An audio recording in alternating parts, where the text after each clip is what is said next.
জান্নাতবাসী হইতে চাইলে, জান্নাতবাসী হইতে চাইলে প্রাণ বড়ে করো সাধনা। লা ইলাহা ইল্লাল্লাহ, লা ইলাহা লা ইলাহা ইল্লাল্লাহ। তুমি কহুরে বানাইলা সফিউল্লাহ, তুমি কহুরে বানাইলা নাজিউল্লাহ। মোর নবীকে বানাইলা তুমি, মোর নবীকে বানাইলা তুমি নূর মুহাম্মদ সাল্লাল্লাহ। লা ইলাহা ইল্লাল্লাহ, লা ইলাহা লা ইলাহা ইল্লাল্লাহ মুহাম্মাদুর রাসূলুল্লাহ সাল্লাল্লাহু আলাইহি ওয়াসাল্লাম। আল্লাহ আল্লাহ আল্লাহ আল্লাহ আল্লাহ আল্লাহ আল্লাহ আল্লাহ আল্লাহ আল্লাহ আল্লাহ আল্লাহ আল্লাহ আল্লাহ আল্লাহ আল্লাহ। আপন করে নাও গো দয়াল, করিও না পর। তোমার প্রেমের আলোয় ভরে, তোমার প্রেমের আলোয় ভরে দাও গো মনের ঘর। আল্লাহ আল্লাহ আল্লাহ আল্লাহ আল্লাহ আল্লাহ আল্লাহ আল্লাহ আল্লাহ আল্লাহ মহব্বতে আল্লাহ আল্লাহ আল্লাহ আল্লাহ আল্লাহ আল্লাহ। নিজ মুরাতে একলা যখন ভাবি তোমায় নিয়ে, হৃদয়টাকে শীতল করি, হৃদয়টাকে শীতল করি চোখেরই জল দিয়ে। আল্লাহ আল্লাহ আল্লাহ আল্লাহ আল্লাহ আল্লাহ। পাগল পাড়া মনটা শুধু খুঁজে দিবানিশি, কে মনে করে বলবো রে দয়াল, কে মনে করে বলবো রে দয়াল তোমায় ভালোবাসি। আল্লাহ আল্লাহ আল্লাহ আল্লাহ আল্লাহ আল্লাহ। এই নামেতে এত মধু, এই নামেতে এত মধু জাহানিনি তো আগের দয়াল, জাহানিনি তো আগে। যতই জপি নামটি তোমার, যতই জপি নামটি তোমার, তহু তুই মধুর লাগে রে দয়াল, তহু তুই মধুর লাগে। আল্লাহ আল্লাহ আল্লাহ আল্লাহ আল্লাহ আল্লাহ আল্লাহ আল্লাহ। এলাহুদো রিহি আর মাঝে, এলাহুদো রিহি আর মাঝে কিসের করো খেলাওয়া। পিছের দিকে চাইয়া দেখো, পিছের দিকে চাইয়া দেখো ডুবে যায় তোর বেলা রে। আল্লাহ আল্লাহ আল্লাহ আল্লাহ আল্লাহ আল্লাহ আল্লাহ আল্লাহ আল্লাহ আল্লাহ আল্লাহ আল্লাহ। প্রেমের আলাপ কোহড়ে গো নবী মেহরাজেতে যাইয়া, প্রেমের আলাপ কোহড়ে গো নবী মেহরাজেতে যাইয়া। দয়াল প্রভু দিলেন মেরাজ, দয়াল প্রভু দিলেন মেরাজ মুমিনের লাগিয়া। আল্লাহ আল্লাহ আল্লাহ আল্লাহ আল্লাহ আল্লাহ আল্লাহ আল্লাহ আল্লাহ আল্লাহ আল্লাহ আল্লাহ আল্লাহ আল্লাহ।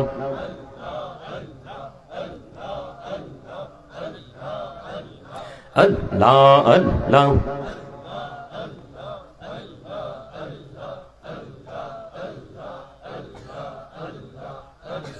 আল্লাহ আল্লাহ আল্লাহ আল্লাহ মনটায় আমার চাই যে শুধু যেতে সোনার মদিনা পাখি হলে ওরে ওরে পাখি হলে ওরে ওরে চাইতাম সোনার মদিনা আল্লাহ আল্লাহ আল্লাহ আল্লাহ আল্লাহ আল্লাহ দেখা হইলেন আল্লাহর ওলি গাউসুল আজম নাম যার শোনে বেলায়েতের আলোয় ভরলো বেলায়েতের আলোয় ভরলো পাখি ভূমি বাগদাদ আল্লাহ আল্লাহ আল্লাহ আল্লাহ জীবন বুড়িয়া করছি রে গোনা জীবন বুড়িয়া করছি রে গোনা ক্ষমা করে দাও রে দয়াল ক্ষমা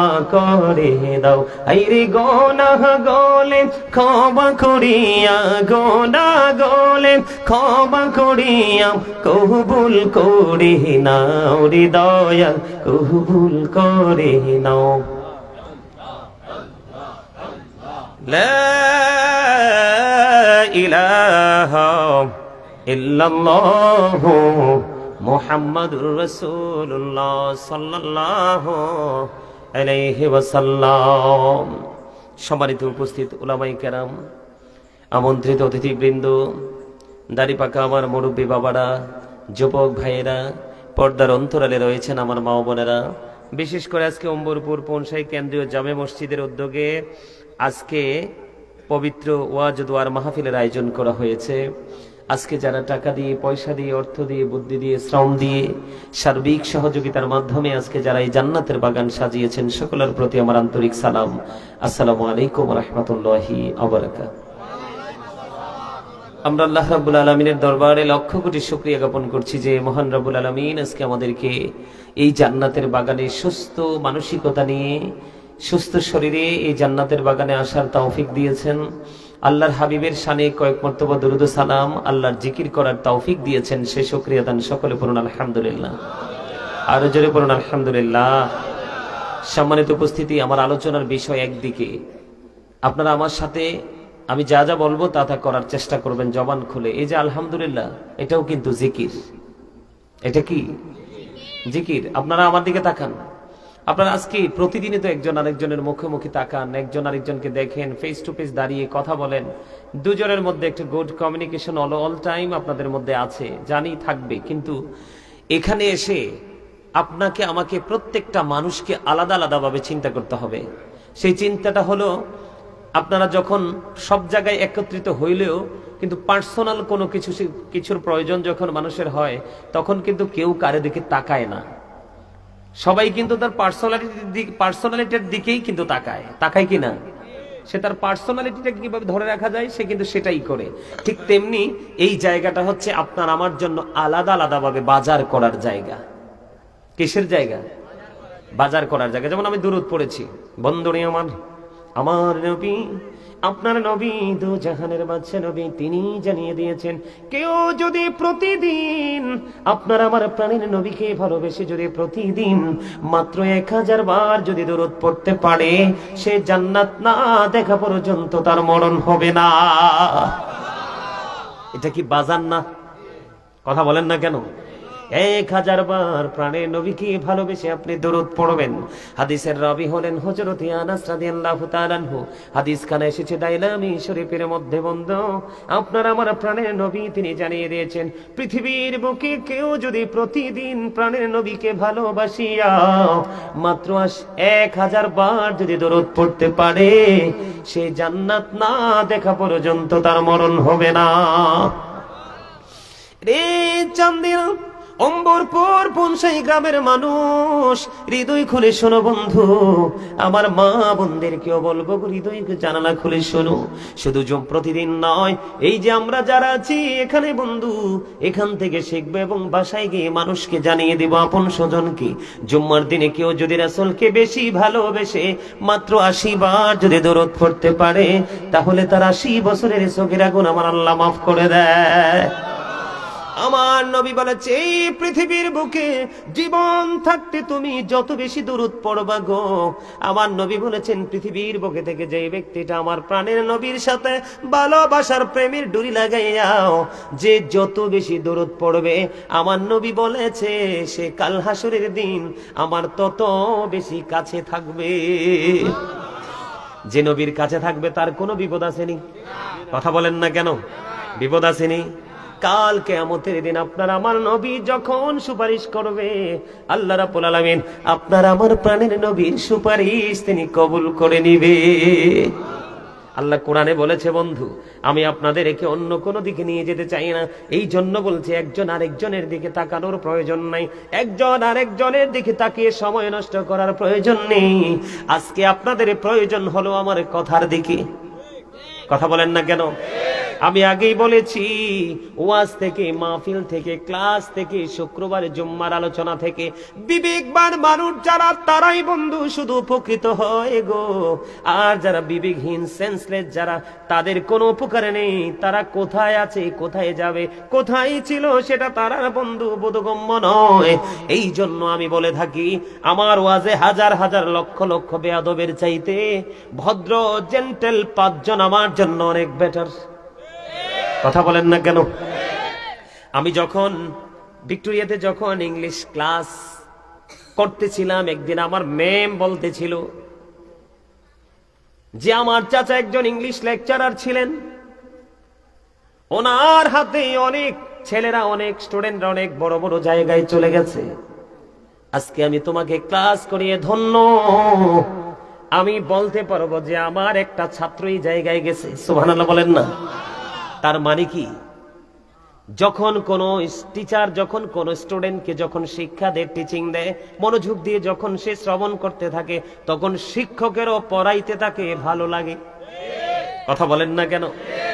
আর যেটা শোনে না, এটার ক্লাস দিতে চায় না।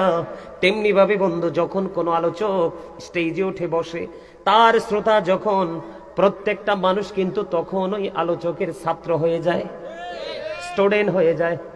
সে যখন স্টুডেন্টের মতো আচরণ করতে থাকবে, তখনই তার মর্যাদা শুধু বাড়তে থাকবে। কারণ আপনি যখন নিজেকে ছোট স্টুডেন্ট মনে করা মানে কি ছোট মনে করা। যিনি ছোট মনে করলো নিজেকে, উনি অহংকার মুক্ত হলো। আর যিনি নিজেকে অনেক বেশি পাওয়ারফুল পারসন মনে করলো, ওনার সাথেই অহংকার যুক্ত হলো। আমি আপনাদেরকে বলি, মানুষ যখন হাঁটতে থাকে, চলতে থাকে, পায়ের নিচে পিষ্ট হয়ে অসংখ্য পিপিলিকা মারা যায়, যাই কি যায় না? আপনি শুনলে অবাক হয়ে যাবেন। আল্লাহ রাব্বুল আলামিন পবিত্র কোরআন শরীফের 30 পারা সূরা ইনফিতরের মধ্যে তিনি বলে দিয়েছেন, ফি আই সূরাতিন মা শাআ রাক্কাবাক। আল্লাহ রাব্বুল আলামিন তিনি বলে দিয়েছেন, আল্লাহ মানুষকে আল্লাহর মন মতো করে বানাইছে। আল্লাহ ক্রিয়েটেড দ্য মাইন্ড। সৃষ্টিটা আল্লাহর মন মতো করে করেছে। এই মানুষগুলোকে শুধু তাদের অপকর্মের কারণে, বন্ধু, তাদেরকে কাল কিয়ামতের দিন ছোট্ট ছোট্ট পিপিলিকা বানানো হবে। কি বানানো হবে? ছোট্ট ছোট্ট পিপিলিকা বানানো হবে। জাহান্নাম অপমান তাদের চারপাশ দিয়ে ঘিরে ফেলবে। বাওলাস নামক জাহান্নামের দিকে টেনে হেঁচড়ে নিয়ে যাওয়া হবে। এটা একটা মাত্র কারণ, সেই কারণটা হলো বন্ধু অহংকার। এই জন্য আমি আপনাদেরকে বলবো, আমি আমার মূল আলোচনাটাই যেতে চাই বন্ধু। আপনারা আমাকে কেউ ডিস্টার্ব করবেন না। আপনাদের আলোচনা শোনার ইচ্ছা থাকলে শুনবেন, না হয় বাড়ি চলে যাবেন। এখানে ডিস্টার্ব করবেন না, কারণ এটা জান্নাতের বাগান। গত বছর আমি একটা দিন এই জায়গায় এসেছিলাম, এই বছর আবার এসছি। 1 বছরের মধ্যে অনেক মানুষ এই গ্রাম থেকে গেছে, কি গেছে না? আপনাদের এলাকার মানুষ মরছিনি বন্ধু। মানুষ যায় আসে রে, পৃথিবীতে থাকতে পারে না। এই যাওয়া আসার মধ্যে একটা জিনিস হলো মানুষের সবচেয়ে বড়, সেটা হলো তার জীবনের কর্ম।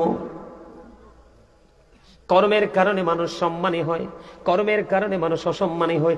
শিক্ষা অর্জন করার কারণে মানুষ শিক্ষিত হয়, শিক্ষা অর্জন না করার কারণে মানুষকে মানুষ মূর্খ হিসাবে চিনে। আমি আপনাদেরকে আজকে বলবো, এটা বন্ধু একটা বড় ধরনের ক্লাস। এটা এমন একটা ইউনিভার্সিটির একটা অংশ রে, এইখান থেকে আপনি টিচিং নিতে পারলে দুনিয়ার শান্তি এবং পরকালের মুক্তি দুটোই আপনার নসিবে জুটবে। এই ক্লাসটা কিন্তু অনেক বড় একটা ক্লাস, কিন্তু আমরা এতটাই বন্ধু নির্বোধ, আমরা এতটাই হতভাগা, আমরা এতটাই বন্ধু জ্ঞানহীন, আমরা এতটাই বিবেকহীন, এই জায়গাগুলোকে আমরা বন্ধু মূল্যায়ন করতে জানি না। এই জায়গাগুলোতে যেই সার্ভিসটা 1 ঘন্টা 2 ঘন্টা দেওয়া হয়, এমনও আছে একটা এলাকায় জুম্মাতে সারা বছরও সেটা দেওয়া হয় না। কথা বলেন না কেন? এই জন্য আপনারা দেখবেন এখন বর্তমানে সময়টা এতটা কমার্শিয়াল হয়েছে। আপনার টাকা হাদিয়াটা, টাকাটা ডবল দিতে প্রস্তুত, কিন্তু নিজের মনের মতো বক্তা লাগবে। বক্তা যদি নিজের মনের মতো না হয়, আলোচক যদি নিজের মনের মতো না হয়, স্কলার যদি বন্ধু 100% যদি না হয়, বন্ধু তাকে ফ্রিও আনতে মানুষ রাজি না। কথা বলেন না কেন? মিক্স বর্তমানে এখন যুবকরা এই ট্রেডিশনটা বন্ধু চালু করেছে। এটা দোষের কিছু না। এতে কি হয়, গান সম্পূর্ণ মানুষগুলোকে মূল্যায়ন করা হয়, যাকে অবমূল্যায়ন করা হয়। একদিন যদি সত্যিকারের বিবেকবান মানুষ যদি হয়, তাকে যখন অবমূল্যায়ন করা হবে, তখন সে মূল্যায়নের জায়গায় কেমন করে আসবে সেই চিন্তা তার মধ্যে কাজ করবে। যদি সেই চিন্তা তার মধ্যে কাজ না করে, তাহলে বন্ধু এটার মধ্যে নির্বোধ বোকার কেউ না, এটা 100% স্টুপিড। ঠিক কেন বলেন? আরো জোরে বলেন। এই তোমরা কি বোট খাওয়ার জন্য শেষ পর্যন্ত এসে বসছো এখানে? আমি আগেই বলেছি, তোমাদের যে বয়স আমার ছাত্রদের, বাচ্চাদের সমান। আমি সেই 2002 থেকে আলোচনার মাঠে। আমি তোমাদেরকে বলি, তোমরা কষ্ট পাইও না ভাই। তোমরা যে জান্নাতের বাগানে আসছো, 2-4 জন গুটি কয়েকজন মানুষ ছাড়া তোমাদেরকে জান্নাতের মেহমানের মতো মনে হয় না। কেন হয় না? ওই যে তোমরা উদাসীন, জাস্ট এটা একটা ফর্মালিটি। এই যে মাহফিল হচ্ছে, যাবো একটু শুনে আসবো, এই। কিন্তু সিরিয়াস মোডে তোমরা কেউ যেতে পারোনি। এটাই হলো তোমাদের সবচেয়ে বড় ব্যর্থতা। আর এই ব্যর্থতার দায় কিন্তু পিতামাতাও এড়িয়ে যেতে পারবে না। এই ব্যর্থতার দায় কিন্তু পিতামাতাকে নিতে হবে। আমি প্রায় আজে বলি, গতকালকে বলেছিলাম, every parent should take care their children very carefully. প্রত্যেকটা পিতামাতার উচিত তাদের সন্তানের দায়িত্ব যত্ন সহকারে পালন করা। আর আমরা সন্তান হিসাবে আমি যদি বলি,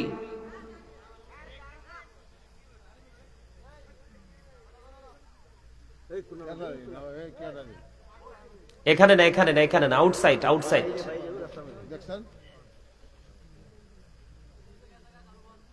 আর যাইয়েন না, ওরা বুঝতে পারছে, যাইয়েন না। ওরা হয়তো বুঝতে পারেনি, কথা বলে ফেলছে আর কি। এখন ওরা আমি থামাতে ওরা বুঝতে পারছে, যাইয়েন না। এই যে ভাইজান, যাওয়ার কোনো দরকার নেই। ওরা যেহেতু বুঝতে পারছে, চলে গেছে। ওদের কাছে যাওয়ার লাভ। আমার কথা কি বুঝতে পারছেন? প্রত্যেকটা পিতামাতার উচিত তাদের সন্তানের দায়িত্ব যত্ন সহকারে পালন করা। আর আমাদের উচিত, we should obey our parents. আমাদের প্রত্যেকের উচিত আমাদের পিতামাতাকে মান্য করা। কারণ হচ্ছে, paradise of the child under the feet of the mother. মায়ের পায়ের নিচে সন্তানের জান্নাত। আপনি পৃথিবীর সব মানুষের সাথে গুড কমিউনিকেশন রাখেন, কিন্তু মায়ের সাথে আপনার দূরত্ব, ডিস্টেন্স বেড়ে গেছে। আপনি মনে করবেন জান্নাত আপনার কাছ থেকে অনেক দূরে। আর জান্নাত তো নয় শুধু, আল্লাহ এবং আল্লাহর হাবিবও আপনার থেকে অনেক দূরে। কথা বোঝেন নাই? এখনকার মানুষের কিন্তু স্বজন প্রীতি বেশি, কিন্তু আপন স্বজনের খবর নাই। কথা বলেন না কেন? এই জায়গাটা তৈরি হওয়ার কারণ হলো, এই জায়গাগুলোকে আমরা মূল্যায়ন করতে জানি না। এখানে যারা আসে তাদেরকে ভালোবাসতে জানি না। আমরা শুধু বৈষম্য করতে করতে আজকে নিজেরাই বৈষম্যের শিকার। সম্মানিত উপস্থিতি, বাবা যারা হয়েছেন, বাবাকে আমি বলছি, মা যারা হয়েছেন, চান্দি নম্বরপুর পনসাই গ্রামের আমার মা গো, হৃদয় খুলে শোনো। আমি আমার বোনদেরকে বলছি, বোন হৃদয় খুলে শোনো। আজকে যারা আবার এই জান্নাতের বাগানে উপস্থিত হয়েছো, যুবক বন্ধু, তোমাদেরকে বলছি, তোমরাও শোনো। তোমরা অতটা ছোট না, অতটা বিবেকহীন নও।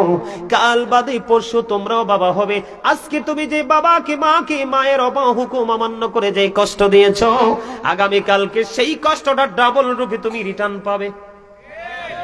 মনে রাখবা, আমি আজকে এখানে বলে গেলাম, বেঁচে থাকবো বা মরে যাব জানি না, দেখা হবে কিনা সেটাও জানি না। মনে রাখবা। বলে হুজুর এখানে আসলেন কেন? তার কারণ হলো আল্লাহর হাবিব সরকারে মদিনা তিনি জানিয়ে দিয়েছেন, বাবা মা যারা হয়েছেন তাদেরকে আল্লাহর হাবিব বলে দিয়েছেন, আদিবু আওলাদাকুম আলা তালাতি খিসানিন হুব্বি নবীকুম ওয়া হুব্বি আহলি বাইতিহি ওয়া আলা কিরাতিল কুরআন। আল্লাহর হাবিব তিনি জানিয়ে দিয়েছেন, তোমরা তোমাদের সন্তানদেরকে তিনটি বিষয় শেখাও। এখন তিনটির মধ্যে ফার্স্ট কোনটা? হুব্বি নবীকুম, teach the love of the prophet, নবীর ভালোবাসা শেখাও। ওয়া হুব্বি আহলি বাইতিহি, টিচ ফ্যামিলি লাভ, নবীর পরিবারের ভালোবাসা শেখাও, নবীর আহলে বাইতের ভালোবাসা শেখাও। ওয়া আলা কিরাতিল কুরআন, আল্লাহ রাব্বুল আলামিন বলেছেন learn to recite the holy কোরআন।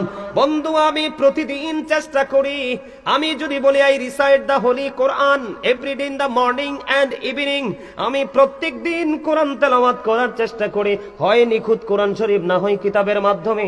কারণ এই কোরআন হলো আপনার আমার জন্য ল। সুবহানাল্লাহ বলবেন না? আজকে আমি তোমাদেরকে বলি, তোমরা যে চুল কেটেছো ইহুদিদের স্টাইলে, আজকে তোমরা যে তোমাদের জান্নাতের বাগানে এসেছো, তোমাদের ধর্মীয় সংস্কৃতির একটা গুরুত্বপূর্ণ জায়গা, এখানে এসেছো মেহমান হয়ে আসতে পারোনি। তার কারণ তোমরা 24 ঘন্টা 24 আওয়ার্স তোমরা কি করো? ইহুদিদের সংস্কৃতিকে তোমরা লালন করো। এই জন্য বন্ধু তোমাদের মধ্যে ঘাটতিটা। আমি তোমাদেরকে বলবো অবিনীতভাবে, তুমি সারাদিন ঘুরো, যেখানে মন চাই সেখানে যাও বন্ধু, কিন্তু মসজিদে যখন যাবে তুমি নামাজি হয়ে যাইও। মাহফিলে যখন আসবা তুমি জান্নাতের মেহমান হয়ে আইসো। এই যে ছেলেটাকে দেখো, ওরে আমি গত বছর এখানে পাইছিলাম, কত সুন্দর পাঞ্জাবি পড়েছে, কত সুন্দর টুপি দিয়েছে। আজকে প্রত্যেকটা ছেলে যদি এত সুন্দর করে টুপি পরতাম, তোমার চাইতে সে একটু বেশি দামি হয়ে গেছে। কেন জানোনি? টুপি পরা সুন্নাত। টুপি পরা কি? লম্বা জামা পরা সুন্নাত। সে পাঞ্জাবি পরেছে, অতিরিক্ত একটা সুন্নাত আমল করে ফেলেছে। টুপি পরেছে, সে অতিরিক্ত একটা সুন্নাত আমল করে ফেলেছে। আল্লাহর হাবিব জানিয়ে দিয়েছে, ক্লান্তি লগ্নে কোনো মানুষ যদি একটা সুন্নাতকে জিন্দা করে যদি সে মৃত্যুবরণ করতে পারে, আল্লাহ রাব্বুল আলামিন খুশি হইয়া কাল হাসুরের দিন তাকে 100 শহীদের মর্যাদা দিয়ে জান্নাতে ঢুকাবে। এগুলো জানবেন কোত্থেকে? আলেমদের সাথে সম্পর্ক থাকলে। এগুলো শিখবেন কোত্থেকে? আলেমদের থেকে। আলেমদের সাথে সম্পর্ক রাখলে। অসুস্থ হলে ডাক্তার লাগে, বাড়ি বানাইলে ইঞ্জিনিয়ার লাগে, সন্তানকে শিক্ষিত করতে হলে টিচার লাগে। লাগে কি লাগে না? এমনি করে বন্ধু আপনি দুনিয়া এবং আখিরাতকে বুঝতে হলে আপনার জীবনে আলেমের প্রয়োজন। একজন না একজন সত্যিকারের হক্কানি আলেম বেছে নেবেন। সব আলেমও কিন্তু বন্ধু হক নয়। কিছু কিছু আলেম দিয়ে জাহান্নাম উদ্বোধন করা হবে। আমাদের মতো দাড়িওয়ালা, টুপিওয়ালা, পাগড়িওয়ালা দেখলেই মনে কইরেন না যে উনি জান্নাতি। নো, উনি জান্নাতি নয়। আল্লাহর হাবিব বলে দিয়েছে, সব আলেমের কথা বিশ্বাস করা যাবে না। পৃথিবী লুবি অনেক আলেম তোমাদের মাঝে প্রকাশিত হবে। মনে রাখবা, পৃথিবীর বুকে যে মেতর এবং মুসি দুইটা জাত, এগুলোকে কেউ বেশি ভালোবাসে না। আল্লাহর হাবিব বলে দিয়েছেন, ওই মেতর এবং মুচি ওইগুলোর চাইতেও নিকৃষ্ট হবে পৃথিবীতে আলেমরা কিয়ামতের আগে। কারণ তারা নিজের স্বার্থের জন্য, সুবিধার জন্য মন গড়া কথা বলে বলে মানুষকে ধ্বংসের দিকে নিয়ে যাবে। আজকে বাংলাদেশের মধ্যে দেখেন বন্ধু, ফতুয়ার শেষ নাই। একজন দেয় ঠিক ফতুয়া, আর বাকি 72 জন দেয় রং ফতুয়া। আমার কথা নয়, রাসূল বলেছেন। কে বলেছেন? আরো জোরে বলেন। বন্ধুরে আমার, এই জন্য আমি আপনাদেরকে বলি, আমার নবীকে ভালোবাসতে হবে। সাহাবীর নামটা আমার মনে নাই বন্ধু, এই মুহূর্তে মনে নাই, কিন্তু মনে ছিল। একজন সাহাবী, তিনি খেজুর বাগানে কাজ করতেছেন। কাজ করা অবস্থায় বন্ধু, নবীকে চেনার জন্য বলছি, কাজ করা অবস্থায় ওনাকে একজন এসে খবর জানিয়ে দিলেন, সম্ভবত ওনার সন্তান। এসে ডেকে ডেকে বললেন, নবী মুহাম্মদ পৃথিবী থেকে বিদায় হয়ে গেছে। আল্লাহর হাবিব পৃথিবী থেকে বিদায় হয়ে গেছে গো। এই কথাটা যখন শুনলেন, তিনি খেজুর বাগানে কাজ করতেছেন, যখন শুনলো প্রাণের নবী এই পৃথিবী থেকে বন্ধু চিরদিনের জন্য বিদায় হয়ে গেছে, তখন ওই সাহাবী মনে মনে চিন্তা করলো, আল্লাহ রাব্বুল আলামিনকে ডাক দিয়ে বললেন, আল্লাহ আল্লাহ গো, আমার সরকারে মদিনা উম্মতের কান্ডারি নবী কামলেওয়ালা পৃথিবী থেকে চলে গেছে, যেই নবীকে আমি এই চক্ষু দিয়ে জীবনে আর দেখতে পাবো না, আমি আমার এই চোখের আলো থাকুক সেটা আমি চাই না, তুমি সঙ্গে সঙ্গে আমাকে অন্ধ করে দাও, আমি এই চোখ দিয়ে যদি আমার প্রাণের নবীকে দেখতে না পারি গো, আমি এই চোখ দিয়ে পৃথিবীর কোনো কিছু দেখতে চাই না। বন্ধু, ওই সাহাবীর সিনায় আমার নবীর এত বেশি গভীর প্রেম ছিল, সঙ্গে সঙ্গে তার চক্ষুগুলো অন্ধ হয়ে গেল, আর পৃথিবীর কোনো কিছু সে দেখতে পায় না। এরকম দোয়া কেউ করেনি, কিন্তু নবী চলে গেছে, নবীর বিরহ সে মানতে পারছে না, চক্ষু অন্ধ হয়ে যাওয়ার জন্য বলছে, তার চক্ষু অন্ধ হয়ে গেল। আমি আপনাদেরকে প্রেমটা বোঝানোর জন্য বলেছি বন্ধু।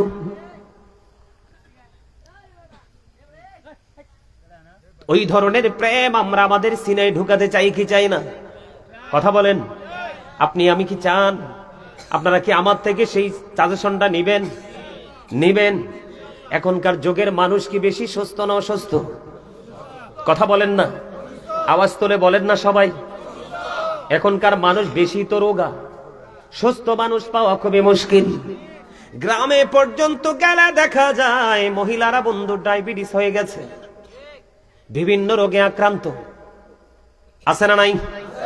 আমার দিকে তাকান, আমি শুরু করতেছি বন্ধু। ওই যে বলেছি আপনার আমার প্রাণের নবী আমাদের জন্য সত্য নিয়ে এসেছে। قد جاءكم الرسول بالحق من ربكم فآمنوا خيرا لكم। আল্লাহ রাব্বুল আলামিন বলে দিয়েছেন, হাবিব, আল্লাহর প্রিয় হাবিব, আমাদের রাসূল আপনার আমার প্রাণের নবী আল্লাহর পক্ষ থেকে আমাদের কাছে সত্য নিয়ে এসেছেন। ফাআমিনু, সুতরাং তোমরা ঈমান আনো, খায়রুল লাকুম, তোমাদের জন্য কল্যাণ হবে। এই কল্যাণটা বধু সুন্দর দুনিয়ায় নয়, এই কল্যাণটা বন্ধু আখিরাত পর্যন্ত চলে যাবে। জোরে জোরে বলুন না সুবহানাল্লাহ। আমি আপনাদেরকে আরেকটা কথা বলে, কদ জাআকুম মিনাল্লাহি নূরুন ওয়া কিতাবুম মুবিন। আল্লাহর হাবিব আল্লাহর পক্ষ থেকে বন্ধু সুস্পষ্ট নূর হিসাবে এসেছেন, ওয়া কিতাবুম মুবিন, সুস্পষ্ট কিতাব হিসাবে এসেছে। জোরে জোরে কন্না সুবহানাল্লাহ। তাহলে এই আল্লাহর হাবিবের জবান মোবারকের কথা মানার দরকার আছে না নাই? আরো জোরে বলেন, আমার দিকে তাকান। যদি থাকে সেটা, তাহলে আপনাদেরকে বলবো, আমার আলোচনায় মূল আলোচনায় ঢুকতেছি, হৃদয় খুলে শুনতে থাকবেন বন্ধু। আমি আপনাদেরকে বলে দিতে চাই, এখানে দুইটা নেয়ামত আমি বলেছি, দুনিয়ার সুস্থতা এবং আখিরাতের সুস্থতা দুইটাই মিলবে। এখনকার যুগের মানুষ দেখবেন, ম্যাক্সিমাম মানুষ বন্ধু, শহর গ্রাম সব জায়গায় ম্যাক্সিমাম মানুষ আপনারা দেখতে পাবেন, তারা কি করে রাত্র 12টা-1টায় ঘুমায়। সকালে কোনো ফজর নামাজের খবর থাকে না, সকলে তারা ফজরের নামাজ বন্ধু তারা পড়ে না, তারা রাত্র 9 সকাল 9টা-10টায় ঘুম থেকে ওঠে। আছে না নাই? বন্ধুরে আমার, আমার নবী হাদিস শরীফের মধ্যে এসেছে, আমার রাসূল বলেছে, তোমরা সুবহে সাদিকের পর থেকে সূর্যাস্ত পর্যন্ত আর ঘুমায়ো না। এই সময়টার মধ্যে বান্দার জন্য রিজিক বন্টন করা হয়, ওই সময় তোমরা রিজিকের জন্য অপেক্ষা করো। এখানে সবচেয়ে বড় মজার বিষয় হলো সুস্থতার জন্য যে জিনিসটা বেশি প্রয়োজন। বন্ধুরে আমার, আল্লাহর হাবিব তিনি বলে দিয়েছেন, মা খাতুনে জান্নাত ফাতেমা তিনি বলতেছেন, আমার নবী আমার বাবা আমার কাছে সকালবেলা চলে আসলেন, এসে বললেন, মা গো উঠে যান, সকালবেলার ঘুমানো যাবে না। ইয়া রাসূলুল্লাহ, বাবা গো, কেন ঘুমানো যাবে না? আমার নবীজি বললেন, সকালে সুবহে সাদিক থেকে সূর্য উদয় হওয়া পর্যন্ত আল্লাহ রাব্বুল আলামিন বান্দার জন্য রিজিক বন্টন করে। তোমরা এই রিজিকের জন্য তোমরা কি করো? অপেক্ষা করো। সুবহানাল্লাহ বলেন না? এর মধ্যে সুস্থ থাকা, এটা হলো বন্ধু এক ধরনের নেয়ামত, আখিরাতের পুঁজি, ফজরের নামাজটা। কারণ ফজরের নামাজটা পড়ার পরে এরপরে বন্ধু আপনি ঘুমাইলেন না, সুবহে সাদিক থেকে সূর্য উদয় পর্যন্ত বসে থাকলেন। সূর্য উদয় হলো, মুসল্লায় বসে থাকলেন, মুসল্লায় বসে বসে আপনি তাসবিহ জপলেন, আপনি কোরআন তেলাওয়াত করলেন, জিকির করলেন, যেটা মন চায় বন্ধু সেটা আপনি করে দিলেন। করতে করতে সূর্য উঠে গেল, ওঠার পরে আপনি ইশরাকের নামাজটা পড়ে নিলেন। সুবহানাল্লাহ বলেন না? আর জোরে বলেন। এশরাকের নামাজ যখন বন্ধু আপনি পড়ে নেবেন, আল্লাহর হাবিব সরকারে মদিনা তিনি বলে দিয়েছেন, তুমি যখন এই এশরাকের নামাজ পড়বে, তোমার আমল নামায় একটা উমরা এবং একটা বড় হজের সওয়াব তোমার আমল নামায় দেওয়া হবে। এখানে দুনিয়ার নিয়ামতটা কোনটা? এই যে আপনি বললেন সকালে ঘুম থেকে ওঠা, নামাজ কিন্তু একটা শারীরিক ইবাদত। এর মধ্যে বড় নিয়ামত হলো বন্ধু সকালবেলা সর্বপ্রথম যখন সূর্যটা ওঠে, আপনি যখন ফজরের নামাজ পড়ে কিছু সময় যখন রৌদ্রের তাপ আপনার গায়ে লাগাইতে পারেন, তখন এই সকালবেলা ভোর সকাল 5 টাইমে যখন সূর্য উঠে, সূর্য ওঠার সঙ্গে সঙ্গে যখন বন্ধু সূর্যের কিরণটা আপনার গায়ে লাগে, আপনার শরীরে কখনো ভিটামিন ডি এর কোনোদিন ঘাটতি হবে না। আর জোরে বলেন না সুবহানাল্লাহ। এইদিকে বন্ধু, এইদিকে কি হয়ে গেল? ফজর আদায় হয়ে গেল, ফজরের পর পর ইশরাকও আদায় হয়ে গেল। এই দিক দিয়ে সকালবেলা বের হয়ে হেঁটে হেঁটে আপনি একটু কোথায় গেলেন? সূর্যের আলোতে গেলেন, ভিটামিন ডি আপনি সংগ্রহ করে নিয়ে আসলেন। আর একটা হাদিস শরীফের মধ্যে এসেছে, আপনার আমার প্রাণের নবী জানিয়ে দিয়েছে, আপনি এশারের নামাজও পড়লেন জামাতে, ফজরের নামাজও পড়লেন জামাতে, পুরো গ্যাপ সময়টা আপনার ইবাদতের মধ্যে ঢুকে গেল। লাভ কি দুই জাহানের হইল কিনা?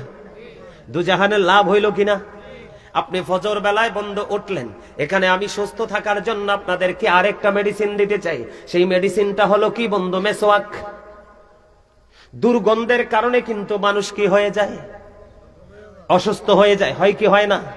আপনি দেখবেন আমাদের মধ্যে এখনকার মানুষ, ম্যাক্সিমাম মানুষের মুখ থেকে গন্ধ বের হয়, মুখের দিকে মুখটা রেখে বন্ধু কথা বলতে পারে না, পারেনি, কথা বলতে পারে না, কথা বলার সুযোগ থাকে না,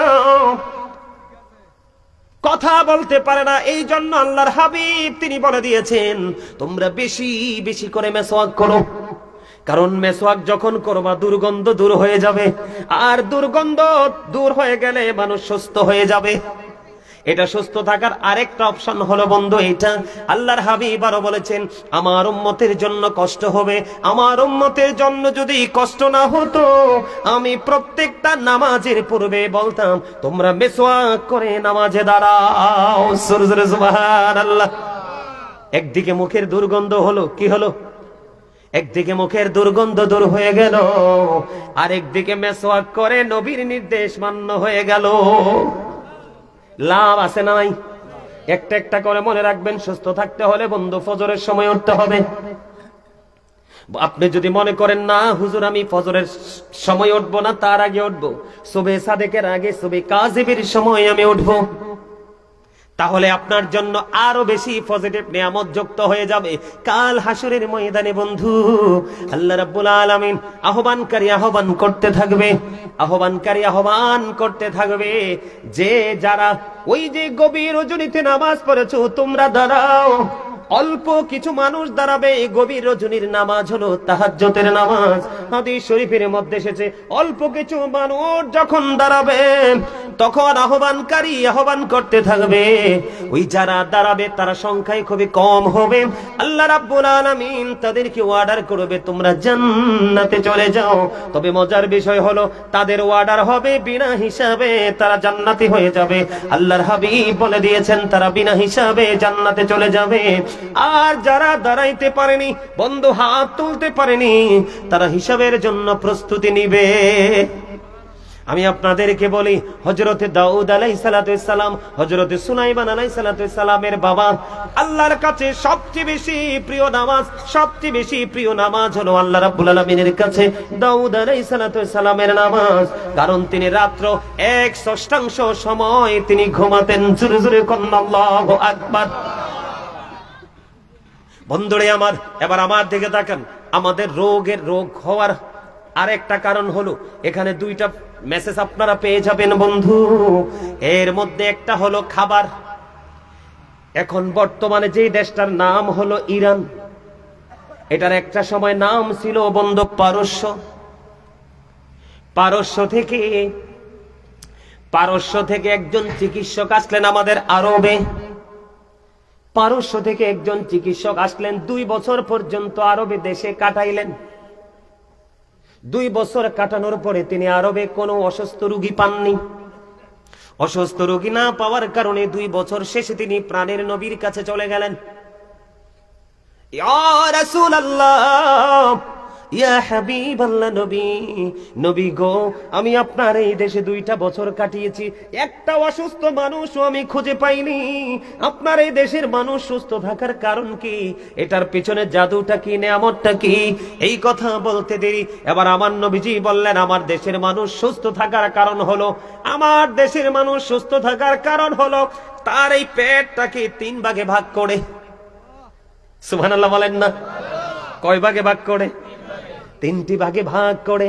একটি ভাগ খাবার দিয়ে ফিল আপ করে, আরেকটা ভাগ পানি দিয়ে ফিল আপ করে, আরেকটা ভাগ 100% খালি রাখে। তার মানে হলো অতিরিক্ত পেটে খিদা না লাগা পর্যন্ত তারা খাবার খেতে বসে না। আবার খাবার খেতে বসার পরে পেটটা ভরে যাওয়ার আগেই তারা খাবারটা ছেড়ে দেয়। জোরে জোরে সুবহানাল্লাহ। রাসূল বলেছেন, কাফের খায় 7 পেটে। কাফের খায় কয় পেটে? রাসূল বলেছেন, কাফেররা খায় 7 পেটে, আর মুমিনরা খায় মাত্র 1 পেটে। সুবহানাল্লাহ বলেন না? তাহলে আপনাদেরকে কি করতে হবে? এখনই চা, এখনই কফি, এখনই গলা পর্যন্ত খাবার, এত খাবার খাওয়া যাবে না।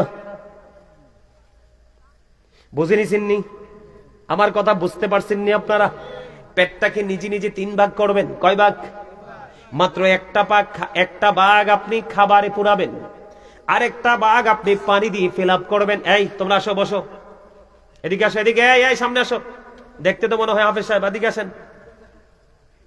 এত দামি মানুষ আইছে, এইভাবে দাঁড়ায় থাকলে হয়? আসেন, আপনারা সামনে আসেন, এদিক দিয়ে, এদিক দিয়ে, এদিক দিয়ে, আমার সামনে। মনু, জলদি করে চললেইও, মোর দাঁড়ে এককালে দাঁড়ে চললেইও। তোমরা হাসতেও পারলা না? সুস্থ থাকার জন্য হাসিও প্রয়োজন। রাসূল বলেছে, আমি না। সুবহানাল্লাহ বলেন না? আরে আরো জোরে, আরো জোরে। লবণ ছাড়া খাবার, খাবারে লবণ না দিলে মজা হয়? কথা কেন হয়? হয় না? খাবারে লবণ না দিলে যেমনি মজা হয় না, ঠিক তেমনি ভাবে বন্ধু, ইমান যদি টেকসই না হয়, প্রেম যদি শক্ত না হয়, কখনো আপনার কাছে আমলও মজা লাগবে না। বুঝে নিতে হবে মূল কোথায়। আল্লাহর হাবিব আরো বলে দিয়েছেন, দুর্বল ইমানদারের চাইতে শক্তিশালী ইমানদারা আল্লাহর কাছে বেশি পছন্দ। কি কথা বুঝেন না? আমার আপনাদের কাছে ভালো লাগে? এই ওয়াজটার কি দরকার না? আপনারা তো সব সময় কমন বিষয় আলোচনা শুনেন, আজকে একটু আনকমন বিষয় আলোচনা করার জন্য নিয়ে আসছি। কারণ যে আমারে দাওয়াত দিছে তার নামও সুলাইমান। তার সাহস কততে ফোনটা দিয়ে ভাই কইয়া ডাক মারে, আবার মিতা কইয়া ডাক মারে। আমি তার সাহস তো মন্দ না, তো কি করব? তার এই সম্মান, তার এই ভালোবাসাকে আমি মূল্যায়ন করে আপনাদের কাছে এসেছি এবং আপনাদেরকে একটা নিয়ামত উপহার দিয়ে যেতে চাই। নিবেন তো? এটা আপনার আমার, এটা যদি আজকে যদি আপনি কাউন্ট করে রাখতে পারেন, এটা আপনার আমার দুনিয়া এবং আখিরাত দুটোকে নিয়ামতে পরিপূর্ণ করে দিবে। সুবহানাল্লাহ বলেন না? আল্লাহর কাছে কোন ইমানদার বেশি পছন্দের? যেটা শক্তিশালী। দুর্বল যেটা, এটা আল্লাহর কাছে কম পছন্দের। কারণ শক্তিশালী ইমানদার দিয়ে শক্তিধর কাজ হয়, পাওয়ারফুল কাজ হয়। এই জন্য আল্লাহর হাবিব বলেছেন, অনেক বেশি অল্প খাবার তোমরা খেও না, আবার অনেক বেশি খাবারও তোমরা খেও না। 3 ভাগে ভাগ করো পেটটাকে। কয় ভাগে? একটা ভাগ তুমি খাবার দিয়ে পোড়াও, আরেকটা ভাগ তুমি পানি দিয়ে পোড়াও, আরেকটা ভাগ তুমি খালি রাখো। এইভাবে যদি তুমি প্রতিনিয়ত চলতে পারো, তাহলে তোমার জীবনে সুস্থতা বেশি থাকবে। আমি আপনাদেরকে একটা এক্সাম্পল দেই। যদিও বন্ধু ব্রিটিশ রানী 2য় এলিজাবেথ তিনি একজন বেঈমান ছিলেন। আপনাদেরকে বলি, অনলাইনে আপনারা চার্জ দিয়ে দেখবেন আমার কথা যদি মিথ্যে হয়। বন্ধু, লন্ডন, ব্রিটেন, ইংল্যান্ডের যে প্রধানমন্ত্রী আরো বেশ কয়েক মাস আগে মারা গেছে, প্রায় মনে বছর খানিক হবে, ব্রিটিশ রানী 2য় এলিজাবেথ, যখন তিনি ইন্তেকাল করলো, ওনার দেশের যারা ডক্টর ছিলেন, অবজারভেশন যারা করেন, অ্যাস্ট্রোনমার যারা ছিলেন, তারা ওনাকে নিয়ে বন্ধু গবেষণা শুরু করলো। উনি তো ব্রিটিশ রানী ছিলেন, এ রানীর এত লম্বা সময়, এত লম্বা ক্যারিয়ারে রানী কিন্তু ডাক্তারের কাছে যেতে হয়নি, হসপিটালে ভর্তি হতে হয়নি। তখন তারা চুলচেরা বিশ্লেষণ শুরু করলো রানীকে নিয়ে। আপনারা দেখেন আমরা কতটা লজ্জিত, কতটা অপমানিত, কতটা বেহায়া মানুষ। আমরা মুসলমান নবীকে আমরা নিজেকে মুসলমান দাবি করি, নিজেদেরকে ইমানদার দাবি করি। আসলে ইমানের ছাটাফোটা কতটুকু আছে আমি জানি না বন্ধু। আমরা মুসলমান হয়ে, নবীর উম্মত হয়ে সেটা আমরা পালন করতে পারি না, অথচ বেঈমান কাফেরেরা সেটা বন্ধ ফলো করছে। ব্রিটিশ রানীর জীবন বৃত্তান্ত যখন তারা ঘাটা শুরু করলো, ঘাটতে ঘাটতে ঘাটতে ঘাটতে খুঁজতে খুঁজতে পেয়ে গেল ব্রিটিশ রানীর জীবনে অতিরিক্ত কোনো কর্ম ছিল না। একটা কর্ম ছিল, যেটা আমি বলেছি আমার নবীর শিক্ষা। ওমা সুবহানাল্লাহ কন্যা কিনলে একটা শিক্ষা। রানী নাকি কি করতো জানেননি? খাবার নিয়ে যখন বসতো পুষ্টিকর খাবার খাইতো। তিনি দিনে 3 বার 4 বারও তিনি খাবার খাইতো। তিনি 3 বার 4 বারও বন্ধু তিনি খাবার খেতেন। অল্প অল্প করে তিনি খাবার খেতেন। পেটে খিদা লাগছে, একটু খেয়েছে, পানি খেয়ে চলে গেছে। আবার যখন খিদা লাগতো তিনি আবার এসে খাবারে বসতেন, একটুখানি খাবার খেয়ে তিনি পানি খেয়ে আবার চলে যেতেন। এমনি করে করে তিনি তোনার জীবনটাকে শারীরিক এক্সারসাইজ, মানসিক ভাবে স্যাটিসফাই ছিলেন বন্ধু।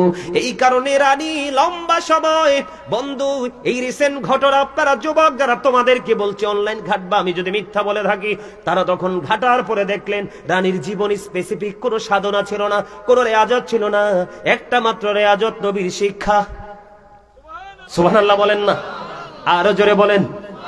বন্ধু আমি বলি না যে চিরজীবন বেঁচে থাকবো, বন্ধু যখন আপনার সময় হবে তখনই চলে যেতে হবে, কিন্তু যেইটুকু সময় আমি পৃথিবীর বুকে বিচরণ করব, আমি যেন সুস্থ অবস্থায় থাকতে পারি, আমি যেন কারো বোঝা না হই।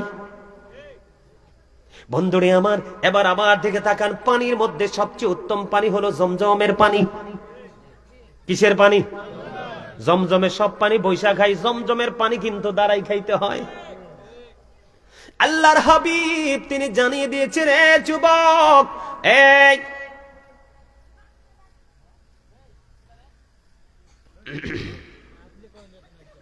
না যাইবো যাইবো কোরআন যাইবো, আমি দুটোটারে চিন্তা রাখছি। আমি কিন্তু এবার আঙ্গুল দিছি, নেক্সট টাইম কিন্তু বলবো ইউ স্ট্যান্ড আপ। মনু এককালে দাঁড়াইয়ে যাও। আরে তোমরা এখনো হাসতে পারলা না মিয়া? হাসো হাসো, চাই দাঁত দিক, দাঁত দাঁত। এই মিয়া আইতে আছি ওয়াজ, এটা হাসির ওয়াজ করবো। হাসি মানুষের জীবনে কত বেশি প্রয়োজন, কতটা ইম্পর্টেন্ট সেটা আমি আলোচনা করবো আজকে, একটু করে করে আসছি। আমার নবীজি জানিয়ে দিয়েছেন, দেখেন মানে সুস্থ থাকার জন্য খাবারের পরিমাণটা আগে আপনাদেরকে বুঝাই দিলাম। এরপরে কোন কোন খাবারটা আপনার জীবনে বেশি প্রয়োজন। আল্লাহ মানুষকে অসুখ যেমন দেয়, এটার ঔষধও কিন্তু দিয়েছে, ঠিক কিনা বলেন? রোগ যেমন দিয়েছে ঔষধও দিয়েছে। বন্ধু এর মধ্যে বড় একটা নেয়ামত আমার নবী বলে দিয়েছেন, তোমরা বেশি বেশি করে খেজুর খাও, জমজমের পানি খাও, এটা বড় একটা নেয়ামত। তোমরা জমজমের পানি খাও, বেশি বেশি করে খেজুর খাও, জৈতুনের তেল ম্যাসেজ করো, তোমার শরীরে ম্যাসেজ করো, অথবা তুমি খাও। নবীজি বলেছেন বেশি বেশি করে তুমি মধু খাও। মায়েশা সিদ্দিকা রাদিয়াল্লাহু তাআলা আনহা থেকে হাদিসখানা বর্ণিত, আপনার আমার প্রাণের নবী তিনি বলে দিয়েছেন, বন্ধু কোন মানুষ যদি প্রত্যেকদিন ঘুমানোর আগে সব খাবার শেষ, এটা খাওয়ার পরে আর কোনো খাওয়া খাবেন না, সব খাবার শেষ, খাবার খাওয়ার পরে যদি 3 আঙ্গুলের 1 চিমটিতে যতটুকু কালিজিরা ওঠে, ওইটুকু কালিজিরা আপনি খেয়ে ফেলবেন। মাসে বেশি না 31 দিনের মধ্যে মাত্র 2 থেকে 3 দিন সকালবেলা যদি খালি পেটে ওঠে, আপনি যদি 1 ফোঁটা 2 ফোঁটা 3 ফোঁটা মধু যদি আপনি খেতে পারেন, আল্লাহর হাবিব সরকারে মদিনা তিনি বলে দিয়েছেন, তোমাকে কোনোদিন বড় কোন রোগ তোমাকে আক্রমণ করবে না। জোরে জোরে বলেন না সুবহানাল্লাহ, আর জোরে সুবহানাল্লাহ। খেজুর বেশি বেশি করে খাবেন, জমজমের পানি বেশি বেশি করে খাবেন, জৈতুনের তেল খাবেন, বন্ধু মধু খাবেন, কালিজিরা খাবেন, আপনার জীবন সুস্থ হয়ে যাবে। তবে গোশত মিট খাওয়ার ক্ষেত্রে কিন্তু একটা কন্ডিশন নবীজি দিয়েছেন, তোমরা বেশি বেশি করে দুধ পান করো। কি করো? ছাগল হালাল ছাগলের দুধ পান করো, গরুর দুধ পান করো, উটনির দুধ পান করো, কিন্তু গোস্তটা বেশি খেও না। নবীজি বলেছেন দুধের মধ্যে শারীরিক উপাদান এত বেশি রয়েছে, কারণ গবাদি পশু যখন মাঠে নেমে যায় কত ধরনের বন্ধু ঘাস তরুলতা তারা ভক্ষণ করে। হাদিস শরীফের মধ্যে এসেছে ওইগুলো থেকে দুধ উৎপাদিত হয়। গাভীর বাটি উটনির বাটি দুধ চলে আসে, ছাগলের বাটি দুধ চলে আসে। এই জন্য নবীজি বলেছেন তোমরা গোস্ত কম কম খাও, দুধ বেশি বেশি করে খাও। তবে দুধ যে খাবেন আবার আন্তাজি খাইলে হবে না। যাদের লিভারটা স্লো, উইক, পাওয়ারলেস লিভার, আপনার এই জায়গাটা কিন্তু আপনার বড় গুরুত্বপূর্ণ। মনু মুর্দারে মোর দিকে তাকাও, হাসবা বাইর যাইয়া, এখন না। লিভার বুঝুনি, কোন শক্ত খাবার খাবা না। দাঁত দিয়েছে আল্লাহ এটাকে ফিনিশ করার জন্য। এটাকে ভালো করে চিবিয়ে তুমি কি করবা, ভিতরের দিকে প্রবেশ করবা। লিভারের কাজ হলো আপনার খাবারটাকে বন্ধ, মেশিন যেইভাবে মরিচকে গুঁড়া করে ফেলে, হলুদকে গুঁড়া করে ফেলে, লিভারের কাজ হলো ওই খাবারটাকে বন্ধু একেবারে চিবিয়ে একবারে লিকুইড করে আপনার স্টমাক পর্যন্ত পৌঁছে দেয়। আপনি যখন হিসাবের বাইরে খাবার খাবেন লিভারের উপর প্রেসার পড়বে। আপনারা হসপিটালে গিয়ে দেখবেন, আমি যদি বলি বন্ধু আপনারা বিশ্বাস নাও করতে পারেন, আপনি এখন হসপিটালে গিয়ে দেখবেন ম্যাক্সিমাম মানুষের পেটি লিভার। কথা বলেন না কেন? আরো জোরে বলেন ঠিক না ঠিক? এখানে কারণ কয়েকটা। একদিকে হলো বন্ধু খাবার অনেক বেশি খাওয়া, আর এর দিকে হলো আগের যুগে আমার চাচা যারা আছেন, আমরাও ছোট থাকতে দেখছি হাডুডু খেলে না, কুস্তি খেলে নাই, দাড়িবান্ধা খেলে নাই, খেলছে কিনা? এই খেলাগুলো আসিল কিনা? আপনি চাচা বলেন, আপনারা বলেন, ওই যুগের মানুষ বেশি সুস্থ ছিল না এই যুগের? ওই যুগের মানুষ, তার কারণ হলো এখন মুরব্বীরা কোনো কথা বললে, এখনকার যুগের বেয়াদব বাচ্চারা মুরব্বীদের কথা শুনে না। মুরব্বীরা কোনো কিছু বললে তাদেরকে 100% কন্টিনিউয়াসলি ইগনোর করে। করে কি করে না? আমি এদেরকে বেয়াদব ছাড়া আর কিছুই বলতে পারি না। আমি যদি বলি ও তোমরা যারা মুরব্বীদেরকে ওভারটেক করতেছো, তোমরা যুবক, আমি আজকে অনলাইনে আলোচনা করতেছি, মিডিয়ার মাধ্যমে গোটা পৃথিবী দেখবে। আমি আজকে আপনাদেরকে বলি আগের যুগের মানুষগুলো যদিও শিক্ষাগত যোগ্যতা কম ছিল, কিন্তু তাদের বিবেক ছিল অত্যন্ত স্ট্রং। আল্লাহর হাবিব বলেছে, আমার দিকে তাকান, খাবার খাইয়া সঙ্গে সঙ্গে শুয়ে যাবেন না। খাবার খাইয়া সঙ্গে সঙ্গে শোয়া যাবে না। কমপক্ষে 40 কদম হাঁটবেন। যদি পারেন একটু খেলাধুলা করবেন। কি করবেন?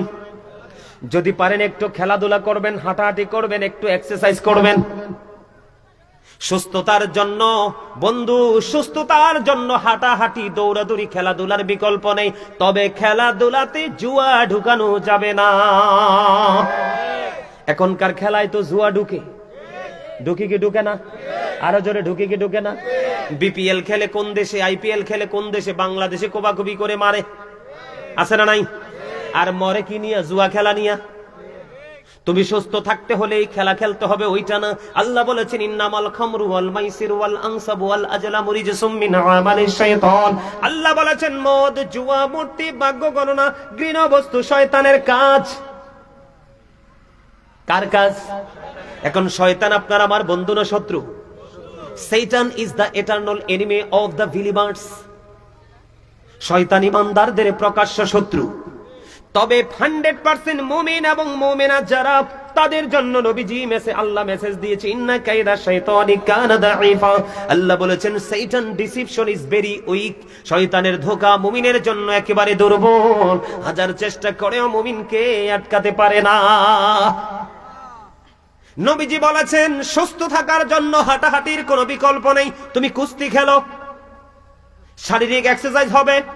100 মিটারের দৌড় খেলা দাও, জাম দাও, লাভ দাও, ঠিক কিনা বলেন? এইরকম খেলাধুলা করেন, বেশি বেশি করে হাঁটেন। হযরত আবু হুরায়রা রাদিয়াল্লাহু তাআলা আনহু বলেছেন, আমি পৃথিবীতে আমার জীবদ্দশায় অনেক মানুষকে হাঁটতে দেখেছি, আমার নবীর মতো এত কুইকলি, এত দ্রুত হাঁটতে আমি কাউকেই দেখি না। নবীজি আপনাকে আমাকে ট্রেনিং করাচ্ছে। কি করছে? ট্রেনিং করাচ্ছে। খাবার খাওয়ার পরে শোয়া যাবে না, আন্তাজি খাবার খাওয়া যাবে না, বেশি বেশি করে গোশত খাওয়া যাবে না। অভ্যাস যদি করতে পারেন বেশি বেশি করে দুধ খাবেন, তবে পাতলা করে, ঘন না। কালোজিরা কিভাবে খাবেন মনে থাকবে তো? কথা বলে না? রাতে ঘুমানোর সময়, শোয়ার সময়, আর সকালবেলা খালি পেটে মধু। এখনকার বাজারে যে বন্ধু মধু বেছে, কৃত্রিম পদ্ধতিতে মধু তৈরি করে, এই মধু নয়, ওই মধুটা হতে হবে বাসা থেকে ভাঙা মধু। কারণ ওই মৌমাছি যখন, আপনারা গুনগুন শব্দ শোনেন কিনা? মৌমাছি যে যায় গুনগুন শব্দ, এটা মূলত গুনগুন শব্দ নয়, এটা হলো নবীর প্রেমের দুরূদ। নবীর দুরূদ পড়তে পড়তে মৌমাছি মধু আহরণ করে মৌচাকে জমা করে। এই কারণে ওই মধুর পাওয়ার এত বেশি। যদি মাসে 3 দিন, কমপক্ষে কয় দিন? 1 মাসের মধ্যে 3 দিন যদি তুমি সকালবেলা খালি পেটে 1-2 ফোঁটা মধু তুমি খাইতে পারো, আল্লাহর হাবিব বলেছে তোমার বড় ধরনের কোনো রোগ হবে না। তাহলে এই শিক্ষাটা আমাদের দরকার আছে না নাই? আপনারা কি বিরক্ত হন? আরো জোরে বলেন। যদি বিরক্ত হন থেমে যাব। দরকার আছে না? এটা আসেনি? এবার আমার দিকে তাকান বন্ধু, এদিকে তাকান। আপনারা যারা এখানে বুঝের মানুষ আছেন, মানে যার আলোচনা শোনার খুবই আগ্রহ আছে, আপনারা এখান থেকে ওই 2 জন একটু কষ্ট করে কর্নারে গিয়ে বসেন, বাচ্চাগুলোকে 2 দিকে দিয়ে। না না, বার করার দরকার নাই, বের করার দরকার নাই। এটা একটা মানে অসুন্দর হবে। ওদেরও তো জানার দরকার আছে, ওরা তো বোঝে না, ছোট মানুষ। আপনারা ওদের মাঝখানে যে কোনো একজন বুঝের মানুষ বসেন, তাইলেই আপনার বাচ্চাদের কথাবার্তা কি হয়ে যাবে। হ্যাঁ হ্যাঁ, কথা বললেন, আমার দিকে তাকান। এই যে ওরা দায়িত্ব নিচ্ছে, এদিকে তাকান। আমার আলোচনা না হয় শেষ করতে পারবো না তো। এই আমার দিকে তাকান, আমি কি বলতে চাই। বন্ধু, খাবারের ক্ষেত্রে এই আপনাকে প্রক্রিয়াটা অবলম্বন করতে হবে। সুস্থ থাকার জন্য আপনাকে আরেকটা কাজ করতে হবে। সেই কাজটা হলো, এদিকে তাকান, এই আমার দিকে তাকান। মানুষ অসুস্থ হয় কেন? এদিকে তাকান। চা খাওয়ার সময় পানিতে ফু দেন না, কথা কয় না। আবার গরম ভাত দিলে ফু দেন না। আবার খাবার খাওয়ার সময় প্লেটটা কাছে নিয়ে নাকের নিঃশ্বাস আসে কি আসে না? এই সমস্ত ফু, নাকের নিঃশ্বাস সুস্থ থাকতে হলে কি কথা মনে আসে আমি বুঝি না। চিকনটা বেশি কথা কয়। এই চিকন আলী, তোমার কি সমস্যা আমারে বলো। এই মিয়া, আপনি দাঁড়াইছেন কেন? এটা আমার পার্সোনাল ম্যাটার। আর কথা বললো না ভাই, প্লিজ কথা বললো না। আমি তো আলোচনা তোমাদের জন্য করছি, এগুলো তো আমি জানি। আমি তোমাদেরকে বলার দরকার আছে? আমি তো তোমাদেরকে বলার জন্য এখানে এসেছি, কারণ আল্লাহ রাব্বুল আলামিন আমাকে একটা দায়িত্ব দিছে। কি দিয়েছে? আল্লাহ বলেছেন, ইয়া আইয়ুহাল্লাযীনা আমানু কু আনফুসাকুম ওয়া আহলিকুম নারা। আল্লাহ বলেছেন, O believers, save yourself and your families from the fire. আল্লাহ বলেছে, ইমানদারকে তুমি জাহান্নাম থেকে বাঁচো এবং তোমার পরিবারকেও বাঁচো। এখন তোমাদের কি বাঁচার দরকার আছে না? এখানে তো 2 ধরনের মেসেজ, দুটোই পজিটিভ, একটাও কিন্তু নেগেটিভ না। সত্যি ভালো লাগে না আপনাদের কাছে? আপনারা যদি ভালো না লাগে না বলেন, আমি এখনই ছেড়ে দিব। আমি মনে করি এটা এই প্রজন্মের মানুষের জন্য বেশি প্রয়োজন।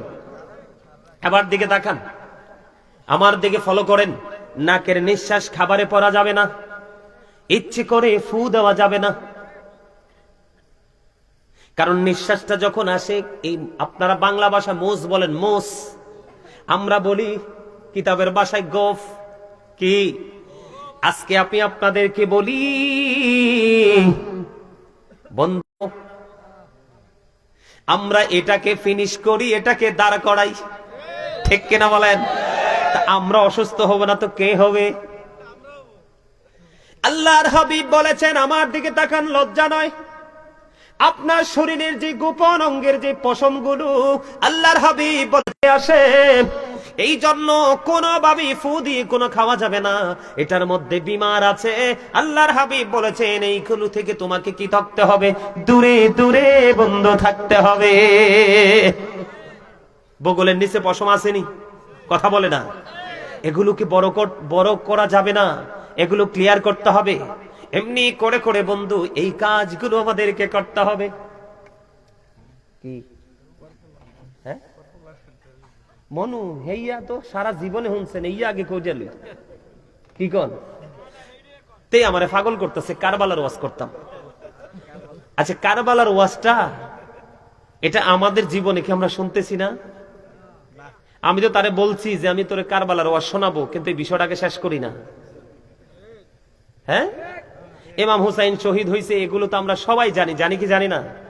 কিন্তু তারপরও আমাদের এই যে আমাদের মধ্যে একটা নতুন একটা অনুভূতি চলে আসে, আসে কি আসে না? আসে। শহাদাই কারবালা, আমাদের এখান থেকে আমরা অনেক কিছু অর্জন করতে পারি, ইমানি চেতনাকে বৃদ্ধি করতে পারি। আমি সেই জায়গাটা নিয়ে আলোচনা আপনাদের কাছে করব, তবে আমি মনে করি এই জিনিসটা বেশি প্রয়োজন। আরে মিয়া, হসপিটালে গেলে সিট পাওয়া যায় না, ডাক্তার পর্যন্ত টায়ার্ড ফিল করে রুগী দেখতে দেখতে। এত রোগ আসে থেকে? এটার জন্য দায়ী আমরা নিজে। কি লাভ হবে আমি অন্যজনকে দোষে, সব পেয়েছি আমি আমার আপন কর্ম দোষে। কাউকে দোষ দিয়ে কোনো লাভ?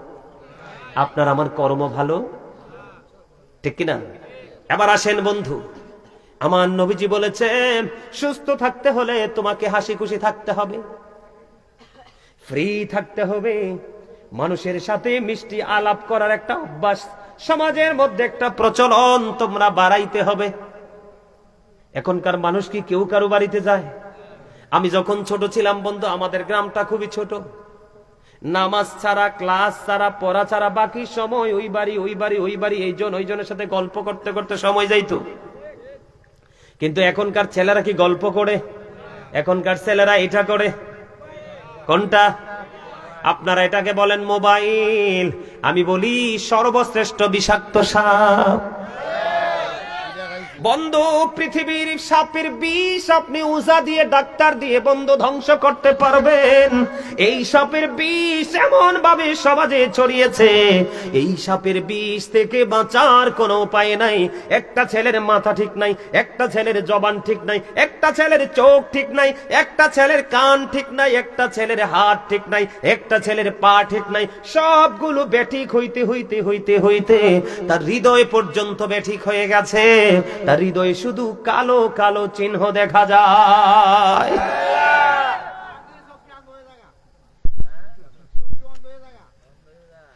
এই যে চাচা যে কথা বলছে, হাসি দিয়ে উড়াইবার মতো না, কিন্তু আপনারা দেখবেন এখনো আমি যদি চশমাটা সত্যিকার অর্থে বলি, আল্লাহি বন্ধু, আমি সত্যি করতে যদি বলি, আমি কিন্তু আগে ওয়াজে চশমা পড়তাম না।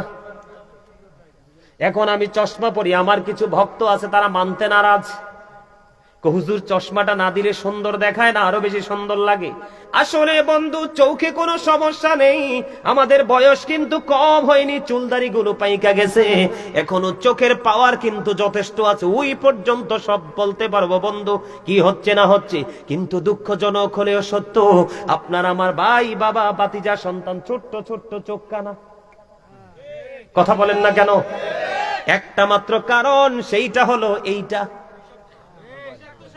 চাইয়া থাকতে থাকতে থাকতে থাকতে এটার পাওয়ারের কাছে এই পাওয়ার কি গিলে খায়। আপনি মোবাইল থেকে দূরে যান, দেখবেন আপনি কত রিল্যাক্স ফিল করতেছেন। বন্ধুরে আমার, ওই যে আমি একটু আগে হাসি খুশির কথা বললাম, আল্লাহর হাবিব বলেছে তোমরা যদি সুস্থ থাকতে চাও, বেশি বেশি করে তোমরা হাসি খুশি থাকো, ফ্রি মোডে একজন আরেকজনের সাথে হাসি খুশি ভাবে চলতে শিখো। কারণ আপনি যখন বন্ধু অনেক বেশি কি থাকবেন, আপনার মধ্যে অনেক রিজার্ভ থাকবেন, রাগান্বিত থাকবেন, তখন এই রাগ নাকি, আল্লাহর হাবিব বলেছেন এই রাগ নাকি মানুষের হার্টকে কি করে, অ্যাটাক করে। আল্লাহর নবী সরকারে মদিনা তিনি বলেছেন, যিনি কুস্তি খেলায় জিতে উনি শক্তিশালী নয়, যিনি তার রাগকে কন্ট্রোল করতে পারে তিনি হলেন শ্রেষ্ঠ শক্তিশালী। কি আপনি দেখবেন গায়ের জোরের থেকে কৌশলের জোর বড় না গায়ের জোর বড়?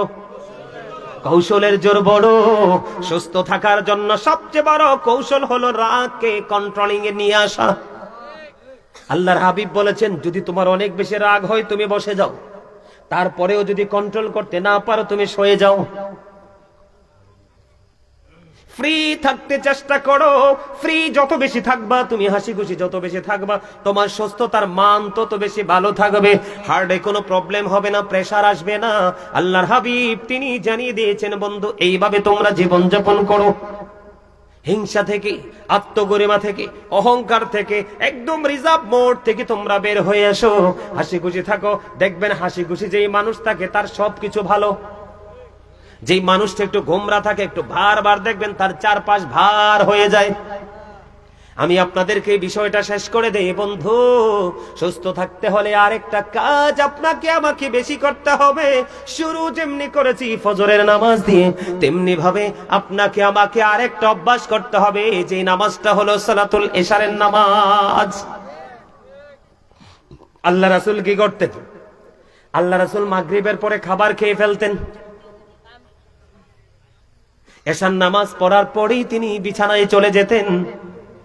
বন্ধুরে আমার, তাড়াতাড়ি ঘুম, রাত্রি জেগে থেকে আপনি পড়াশোনা করেন বা যাই করেন, এটা মোটেও কিন্তু বন্ধু শোভনীয় নয়। আপনি রাতে তাড়াতাড়ি ঘুমাবেন, সকালে তাড়াতাড়ি উঠবেন, এটা আপনার সুস্থতার জন্য অনেক বেশি গুরুত্বপূর্ণ ব্যাপার। আর একটা বিষয় হলো, হাদিস শরীফের মধ্যে এসেছে, আমার নবীর মতো এত মিষ্টি, আমার নবীর মতো এত হাস্যোজ্জ্বল চেহারা হাদিসের রাবী বলেছেন আমি আর কাউকে দেখতে পাইনি। এখন আপনারা সবাই হাসি খুশি থাকবেন কিনা? আপনি যদি সুস্থ থাকতে চান, নবীজি বলেছেন বন্ধনে আমার সামাজিক বন্ধনে আবদ্ধ হতে হবে। আর এই সামাজিক বন্ধনে আবদ্ধ হতে হলে আপনাকে একটা কাজ করতে হবে, পরিচিত হোক অপরিচিত হোক, মুসলমানকে দেখা মাত্র সালাম দিয়ে দিবেন। কোন মানুষ মারা গেলে তার জানাজায় অংশগ্রহণ করবেন। কেউ যদি বিপদে পড়ে তাকে বিপদ থেকে উদ্ধার করার জন্য যাবেন। কেউ যদি অসুস্থ হয় তার সেবা করে নেবেন। রাজি আছেননি? আরো জোরে বলেন। তখনই দেখবেন সামাজিক একটা বন্ধন তৈরি হবে, আপনার আমার মধ্যে আলাদা হাস্যোজ্জ্বল একটা পরিস্থিতি তৈরি হয়ে যাবে। এটা মানুষের জীবনে সুস্থ থাকার জন্য গুরুত্বপূর্ণ একটা ভূমিকা রাখে। জোরে কন্যা সুবহানাল্লাহ। এই কাজগুলো করব কিনা? রাতে তাড়াতাড়ি ঘুমাবো, সকালে তাড়াতাড়ি উঠবো, ফজর পড়বো, বন্ধু মেসওয়াক করবো, হিংসা বিদ্বেষ থেকে দূরে থাকবো, বন্ধু সীমিত পরিমাণ খাবার খাবো, হাঁটাহাঁটি বেশি করে করব, পাশাপাশি 5 ওয়াক্ত নামাজ আমরা সঠিকভাবে পড়বো। কারণ নামাজ হলো শারীরিক একটা বড় ইবাদত। যাদের মাজায় ব্যথা, আজকে বলি, যাদের মাজায় ব্যথা, হাঁটুর ব্যথা, একটানা 40 দিন আপনি কি করবেন? দাঁড়িয়ে বসে নামাজের সিস্টেম অনুযায়ী নামাজ পড়ে নেবেন, দেখবেন আপনার ব্যথা চলে যাবে। কথা কি বুঝতে পারছেন? হাঁটাহাঁটি করতে ভুলে যাবেন না, মনে থাকবে তো? কথা বলেন, যা মনে থাকবে। এবার আসেন, ওই পাগলা আমাকে বলতেছে একটু কারবালা নিয়ে ওয়াজ করতাম। কারবালা তো হচ্ছে একটা হৃদয় বিদারক একটা জায়গা, ঠিক কিনা বলেন? কারবালার যে মর্মান্তিক অধ্যায়, সেই কারবালার মর্মান্তিক অধ্যায় নিয়ে আমি একটু আলোচনা করব, শুনবেন? মর্মান্তিক যে জায়গাটা, সেই জায়গাটা নিয়ে আমি একটু আলোচনা করব, আপনাদেরকে আমি একটু শোনাবো, কারণ সময় তো অনেক হয়ে গেছে। দেখছো নি কাণ্ডটা, 2টা ঘন্টা হয়ে গেছে তো। আমি বারবার শুনেছি আপনার এই ফজর পর্যন্ত শব্দটা। আল্লাহ আপনার এই জজবাটাকে কবুল করে নিক। আরো জোরে বলেন, আরো জোরে, আরো জোরে, আরো জোরে। আমিন বলা মানে কি? আল্লাহ কবুল করে নাও। কি করে নাও? আমরা কবুল হয়। হ্যাঁ, এই তো আল্লাহর কাছে কি করা? কবুল হওয়ার জন্য আমরা কি করলাম? কবুল করার জন্য আল্লাহর কাছে সুবহানাল্লাহ বলেন না, আরো জোরে। দেখবেন ওলা দলিন, ঠিক না ভাই? ঠিক। আমি একটা গজল গাই, গজলটা ওই ওনাদের জজবা দেখে মনে হয়েছে গজলটা ইদানিং বেশি গাই না। এখন গজল গাওয়ার তো সময় হয় না, ওয়াজ করতে করতেই আপনার সময় চলে যায়। কি জানি বলে একটা গজল সব সময় গাইতাম, ওই যে একটা গজল আছে না, দেখো যদি জজবাহালে, দেখো যদি জজবাহালে, বাজাও প্রেমের বাঁশি, নবীর দরুদ পড়ো দিবানিশি। আমার নবীর প্রেমে পাগল হইলে, নবীর প্রেমে পাগল হইলে আল্লাহ তাআলা খুশি, নবীর দরুদ পড়ো দিবানিশি। ওই আমার নবীর প্রেমে পাগল হইলে গো,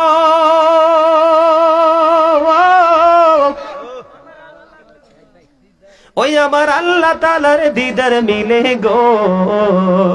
দেখো যদি জজবাহালে, দেখো যদি জজবাহালে, বাজাও প্রেমের বাঁশি, হায় রে বাজাও প্রেমের বাঁশি, নবীর দরুদ পুরো দিবানিশি। ওই আমার নবীর প্রেমে যে হয় মাতাল,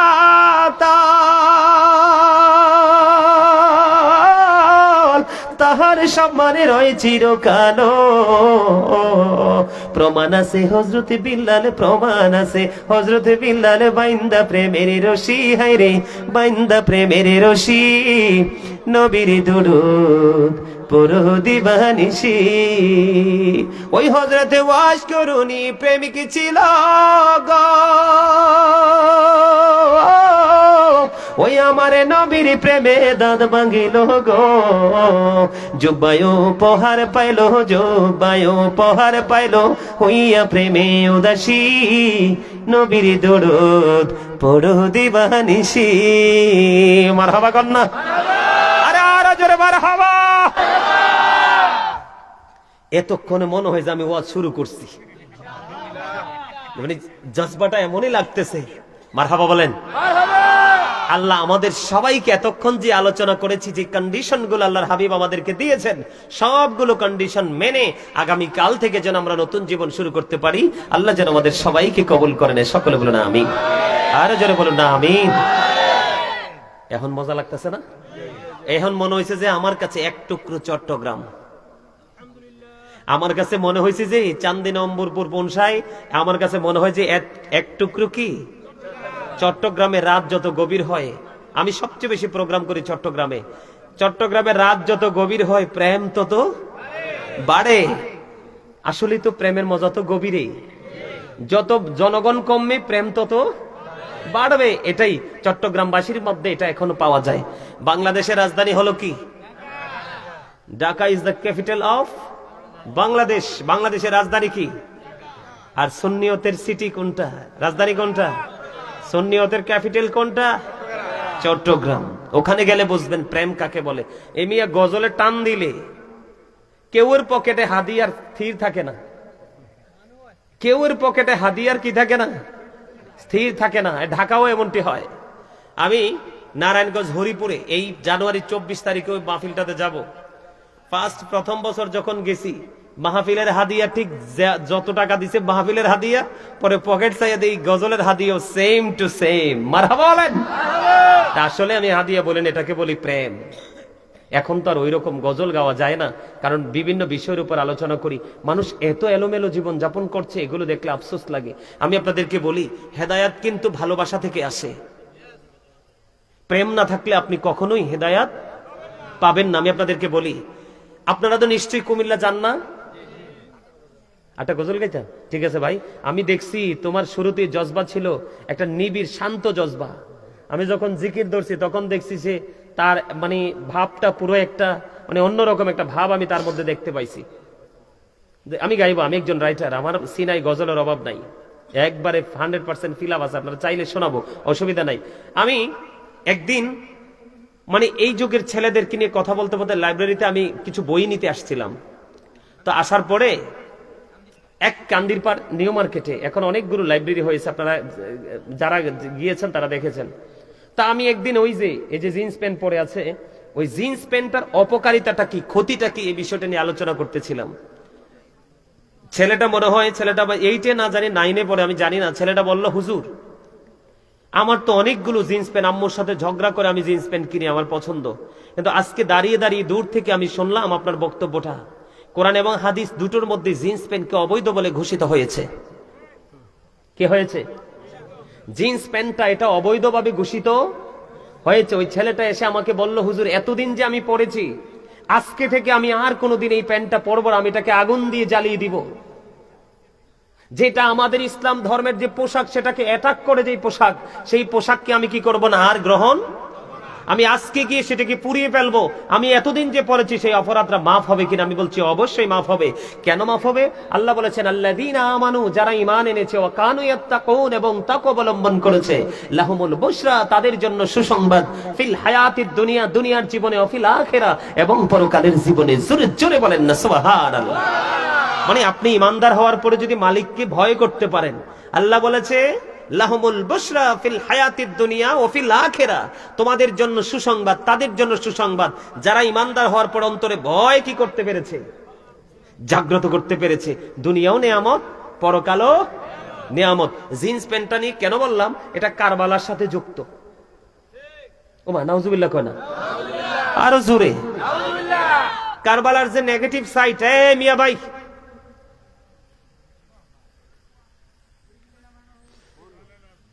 এটা কারবালার যে সাইড, দুটো সাইড, একটা নেগেটিভ একটা পজিটিভ। নেগেটিভ সাইডের সাথে এই জিন্স প্যান্টটা যুক্ত। কেন যুক্ত আমি বলি, এই কারণে যুক্ত।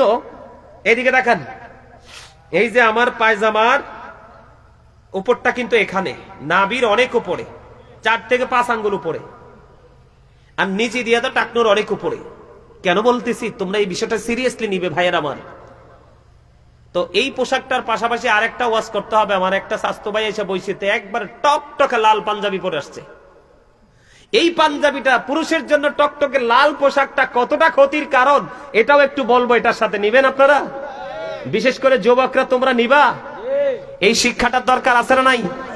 আছে না নাই? তোমরা তো সিল মেরে ফেলছি, মাস্কটা খুলে ফেলো।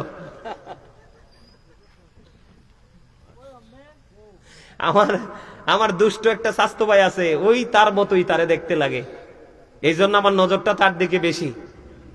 আমার দিকে তাকান, আগে লাল পাঞ্জাবিটা শেষ করে ফেলি। আল্লাহর হাবিবকে এক ব্যক্তি 2টা সালাম দিছে। কয়টা? 2টা সালাম দিছে। নবীজি একটা সালামের জবাবও, ইয়া রাসূলুল্লাহ, ইয়া হাবিবাল্লাহ, নবী গো, এক এক করে 2টা সালাম দিলাম। 2টার একটা সালামের জবাব আপনি দেননি। ইয়া রাসূলুল্লাহ, নবী কেন গো? আমার নবীজি জানিয়ে দিয়েছেন, বন্ধু, ইমানদার পুরুষ যারা যুবক, তোমাদেরকে বলি, তোমরা কত ভুল করছো, না বুঝে বুঝে, না জেনে জেনে, না শুনে শুনে। তোমরা এই ভুল থেকে বের হয়ে আসতে হবে, না হয় কবর বড় ভয়ঙ্কর হবে রে যুবক। চান্দির অম্বরপুরের আমার যুবক, তোমাদেরকে বলছি রে, আমার নবীজি বলেছেন লাল জামাটা পরে এসেছে, এই কারণে আমি তাকে সালামের জবাব দেইনি। ইয়া রাসূলুল্লাহ, লাল জামা পরলে কি হয় গো? আমার নবীজি বলে দিলেন লাল জামা পরলে কি হয়। তোমরা যদি জানতে রে, কোনদিন তোমরা পুরুষ হয়ে, ইমানদার পুরুষ হয়ে তোমরা লাল জামাটা পরতে না। লাল জামাটা পরলে কি হয় নবী গো? এই নবীজি বললেন, একেবারে টকটকে লাল জামা ইমানদার পুরুষের জন্য মাকরুহ তাহরিমি, এটা হারামের অন্তর্ভুক্ত। এই জন্য নবীজি বলেছে, তোমরা কখনো স্বর্ণের আংটি পরিও না, গলায় কখনো স্বর্ণের চেইন দিও না, তোমরা কখনো তোমরা রেশমি পোশাক, রেশমি কাপড় দিয়ে পোশাক তোমরা পরো না, কখনোই টকটকে লাল জামা পরিও না। এখন দেখি বিদেশ থেকে আসলে মোটা একটা চেইন ঝুলায় গলায়, হাইজেকার ধরে নিয়ে যায়, কয় আয়রে আল্লাহ কি করলো, তুমি কেন গলায় ঝুলাইলা? দোষ তো তোমার। কারণ তুমি কি জানো না, এই দেশটা হলো বড় একটা চোরের দেশ। কথা বলেন না কেন? কোন দিক দিয়ে, কোন দরজা দিয়ে এসে আপনার ইমান চুরি করে নিয়ে যায়, কোন দরজা দিয়ে আসে কোন হায়না আপনার আমল চুরি করে নিয়ে যায়, কোন দরজা বন্ধ কেটে, ওয়াল কেটে আপনার এই পৃথিবীর সম্পদ কেড়ে নিয়ে যায়। এমনি করে করে অনেক চোরের উপদ্রব আমাদের বাংলাদেশে বেড়েছে। এটা দিন দিন বন্ধু বাড়তে থাকবে। এটা থেকে বাঁচতে হলে তোমাকে আমাকে অল টাইম অ্যালার্ট থাকতে হবে। আমি যেটা বলতে চাই, তোমরা মন দিয়ে শোনো, আমি তোমাদেরকে বাঁচানোর জন্য এসেছি। আল্লাহর হাবিব বলেছেন, নারীর জন্য যেমনি পোশাক পরশ, পর্দা পরশ, পুরুষের জন্য তেমনি পর্দাটা পরশ। নারীর পর্দা মাথা থেকে পা পর্যন্ত ঢেকে রাখতে হবে। বিশেষ কারণে হাতের তালুটা দেখাতে পারবে, বিশেষ কারণে সে মুখমণ্ডল দেখাতে পারবে। যেমন হজে যাবে, তার স্কিনটা লাগবে। কথা বলে না কেন? ফেসটা লাগবে কিনা? পাসপোর্টে ছবি দিতে হবে, এই জন্য সে মুখটা দেখাতে পারবে। বন্ধু, এই জায়গা হাতের তালু ছাড়া পুরোটা রেখে রাখতে হবে। আর বন্ধু, উম্বরপুরের আমার যুবক, বিশেষ করে তোমাদেরকে আমি আমার স্টুডেন্টদের সাথে তুলনা করলাম। আমার স্টুডেন্ট তুললো আমার যুবক ভাইয়েরা, তোমরা সবাই শোনো গো, গোটা পৃথিবীর বুকে আমার যে ইমানদার মুমিন মুসলমান যুবক পুটপুটে সুন্দর নুরানি চেহারার আমার ভাইয়েরা রে, তোমরা সবাই আমার কথাটা শোনো। নবীজি বলে দিয়েছে, হাদিস শরীফের মধ্যে এসেছে, বুখারীতে এসেছে হাদিসটা, যেই ব্যক্তি ইচ্ছে করে টাকনোর নিচে ঝুলিয়ে ঝুলিয়ে পোশাকটা পরে, লুঙ্গি হোক, পেন হোক, পায়জামা হোক, ট্রাউজার হোক, যেটাই হোক, নবীজি বলেছে যদি এটা টাকনোর নিচে চলে যায় রে, তোমার ঠিকানা হয়ে যাবে জাহান্নাম। তুমি সারাটা জীবন তুমি নামাজ পড়তে পারবা। আমি এক্সাম্পল দেই, তুই টেনশন করো না। আমি কারবালার ওয়াজ করে আজকে যাব, কারণ এখানে আমি হাদিয়ার জন্য আসিনি। যেই হাদিয়াতে আমার দিবে বলছে বন্ধু, মানুষ ভয়েও আমাকে হাদিয়া দিতে বলে না, শুধুমাত্র প্রেমের কারণে এসেছি। ভালোবাসা কখনো কোনো কিছু দিয়ে তুলনা করা যায় না। কথা বলেন না কেন? বন্ধু, আমার নবী মসজিদে অবস্থান করতেছে, হঠাৎ করে তিনি দেখতে পাইলেন একটা মানুষ এসে নামাজের নিয়ত বেঁধে ফেললো। গভীর মনোযোগ দিয়ে শোনো বন্ধু তোমরা। আমার নবীজি দেখলেন সে নামাজের নিয়ত করে ফেলেছে। তারপরে নবীজি বললেন তুমি ওযু করে আসো। তিনি ওযু করে আসলেন, এসে আবার তিনি নামাজে দাঁড়ালেন। নবীজি বললেন তুমি ওযু করে আসো। আবার তিনি ওযু করতে গেলেন, ওযু শেষ করে এসে তিনি আবার নামাজে দাঁড়ালেন। তৃতীয়বার আবার নবী বললেন তুমি ওযু করে এসো। এই কথা বলার পরে বন্ধু, থার্ড পারসন, তৃতীয় জন প্রশ্ন করলো, ইয়া রাসূলুল্লাহ, ইয়া হাবিবাল্লাহ, নবী গো, বারবার কেন তাকে বলছেন গো নবী, বারবার কেন বলছেন তাকে ওযু করে আসতে গো? আমার নবীজি বললেন সেটার কারণ হলো, সেই বারবার আমার বলার কারণ হলো তার পোশাকটা যে শরীয়তের সীমা দেওয়া হয়েছে। আল্লাহ রাব্বুল আলামিন 3 শ্রেণীর পোশাক দিয়েছে। কয় শ্রেণীর? একটা হলো প্রতিদিন লজ্জাস্থান ঢাকার পোশাক, আরেকটা হলো সাজের পোশাক, আরেকটা হলো আল্লাহ রাব্বুল আলামিন কোরআনে বলেছেন লিবাসুত তাকওয়া যালিকা খায়র। আল্লাহ রাব্বুল আলামিনের কাছে সবচেয়ে বেশি দামি পোশাক হলো তাকওয়ার পোশাক। আবার নবীজি বললেন সেই যে পোশাক পরে আসছে শরীয়তের সীমা লঙ্ঘন করেছে, কিয়ামত পর্যন্ত নামাজ পড়তে পারবে, নামাজটা তার কবুল হবে না। তার কারণ হলো তার পোশাকটা টাকনোর নিচে চলে গেছে। নাউজুবিল্লাহ। এত ভয়ঙ্কর খবর শুনলে কেউ সুবহানাল্লাহ কয়? জোরে বলেন না নাউজুবিল্লাহ। এই দিক দিয়ে হলো নাভির উপরে অথবা নাভি বরাবর নিচের দিক দিয়ে রাখতে হবে টাকনোর উপরে। এই আমলটা আপনাকে আমাকে করতে হবে, অন্যথায় নামাজ দিয়েও কোনো লাভ হবে না। দেখেন আমাদের সমাজে নামাজি আছে, সুদও আছে, নামাজি আছে, ঘুষও আছে, নামাজি আছে, চুরিও আছে, নামাজি আছে, মানুষের হক নষ্ট করনেওয়ালা মানুষও আছে। আছে না নাই? এই জন্য বলেছি বন্ধু, আমি এই যে পোশাকটা, এটা সাংঘর্ষিক, আমি অন্যদিকে আর যাচ্ছি না। এই পোশাকটা নিয়ে আমি আপনাদেরকে বলছি, এই টাকনোর নিচে পোশাক পরা বন্ধ করবেন তো? নাভির নিচে পোশাক পরা বন্ধ করবেন তো? পোশাক দিয়েছে আল্লাহ লজ্জাস্থান ঢাকার জন্য। পোশাক পরার পরেও যদি লজ্জাস্থান দেখা যায়, তাহলে এর চেয়ে বড় হতভাগার কেউ হতে পারে না। আমি নিজেও দেখেছি অনেক জিন্স প্যান্ট পরনেওয়ালা নামাজ পড়ার সময় রুকুতে গিয়েছে, পিছনের দিক দিয়ে তার একবারে গোপন অঙ্গ দেখা গিয়েছে। হাইরে লজ্জা! যার লজ্জা নাই তার ঈমানও কিন্তু নাই। বলে হুজুর এখানে কেন বললেন? কারবালার সাথে যুক্ত। আমার দিকে তাকান, আমি কারবালায় ঢুকতে চাই। কারবালা হয়েছে 61 হিজরিতে। কোন হিজরিতে? 61 হিজরিতে কারবালা হয়েছে। আর এই কারবালার নির্মম ঘটনা ঘটিয়েছে বন্ধু ইয়াজিদ। ইয়াজিদের বাবা আমির মুয়াবিয়া আমার নবীর একজন প্রিয় সাহাবী ছিল, কিন্তু ইয়াজিদ ছিল অত্যন্ত দুষ্ট। তিনি দুষ্ট হয়েছে কেমন করে আমি আপনাদেরকে বলি। আমাদের মা বোনেরা দেখবেন পাতলা পোশাক পরা পছন্দ করে। নবীজি বলেছেন যেই মহিলা পোশাক পরার পরে বন্ধু তার বডি দেখা যায়, নবীজি বলেছেন ওই মহিলাটা উলঙ্গিনী ল্যাংটা নারী। যেই পোশাক, যেই পুরুষ পোশাক পরার পরেও, লুঙ্গি পরার পরেও, প্যান্ট পরার পরেও, ট্রাউজার পরার পরেও সামনের দিক দিয়ে তার গোপন অঙ্গ দেখা যায়, পিছনের দিক দিয়ে তার লজ্জাস্থান দেখা যায়, আমি বলবো সেটাও ল্যাংটা পুরুষ। কারণ আল্লাহ তো দিয়েছে পোশাক লজ্জাস্থান ঢাকার জন্য। আল্লাহ মানুষকে সুন্দর করে বানাইছে, এই মানুষকে যেন আরো সুন্দর লাগে আল্লাহ পোশাক দিয়েছে। এই পোশাক দেওয়ার পরেও যদি তুমি তোমার লজ্জাস্থান ঢাকতে না পারো, তাহলে তোমার চেয়ে হতভাগার কেউ হতে পারে না। আমি আপনাদেরকে বলি, এই জিন্স প্যান্টটা আমাদের মধ্যে ঢুকাইছে বেঈমানেরা। আমাদের থেকে মেসওয়াকটা কেড়ে নিয়েছে, ব্রাশ দিয়েছে বেঈমানেরা। নারীরা পাতলা পোশাক পরা সেটাও দিয়েছে বন্ধু বেঈমানেরা। এই জন্য আল্লাহ রাব্বুল আলামিন কোরআনে বলেছে ইন্নাল কাফিরিনা কানু লাকুম আদুওয়াম মুবিনা। আল্লাহ রাব্বুল আলামিন বলেছেন দা হেরিটেক্স are the eternal enemy of the believers. ঈমানদারদের প্রকাশ্য শত্রু হলো বেঈমান কাফেরেরা। ইয়াজিদের বাবা আমির মুয়াবিয়া নবীর প্রেমিক, তিনি একজন সাহাবী ছিলেন। বন্ধু, ওনার সন্তান হলো ইয়াজিদ। তিনি কিন্তু কোনো বেঈমান কাফের মুশরিক ছিলেন না, তিনিও কিন্তু মুসলমান ছিল।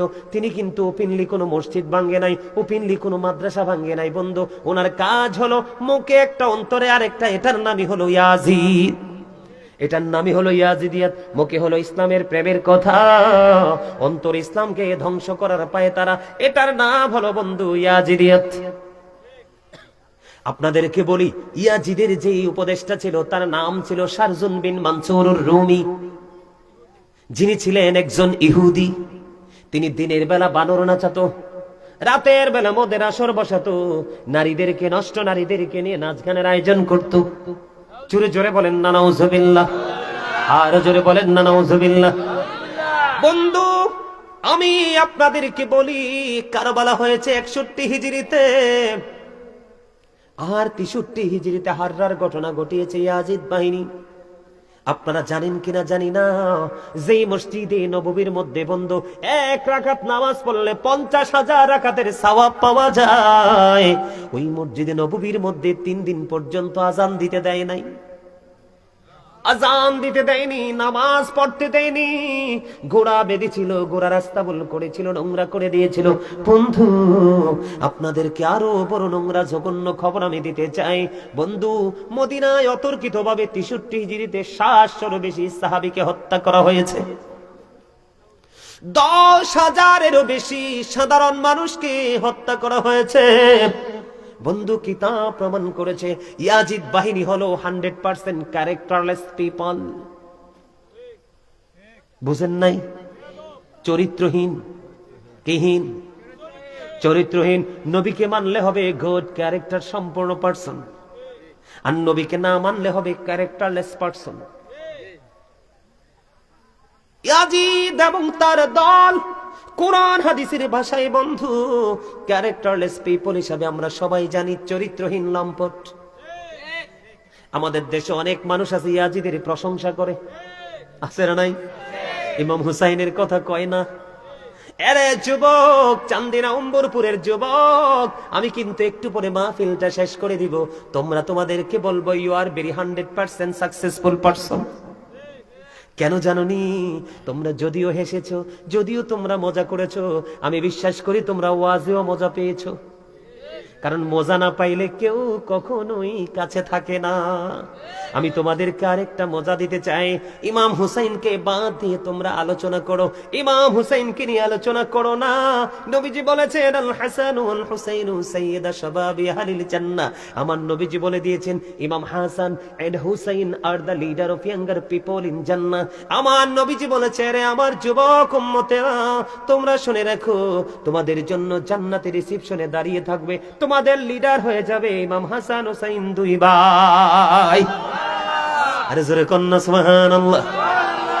বন্ধুরি আমার, আমার দিকে তাকান। 1,000-এরও বেশি নারী অতর্কিতভাবে ধর্ষণের শিকার হয়েছিল।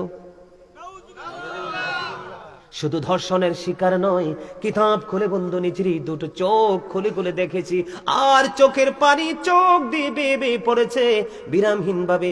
মানুষ এতটা চরিত্রহীন কেমন করে হয়, এতটা ক্যারেক্টারলেস কেমন করে হয়? বন্ধু, 61 হিজরিতে কারবালা হলো, 63 হিজরিতে 1,000-এরও বেশি মহিলা ইয়াজিদ বাহিনীর তাণ্ডবে অবৈধ সন্তান প্রসব করেছে। যেই জিনা, যেই সমকামিতা, যেই ব্যভিচার ছিল লূত আলাইহিস সালামের জামানায়।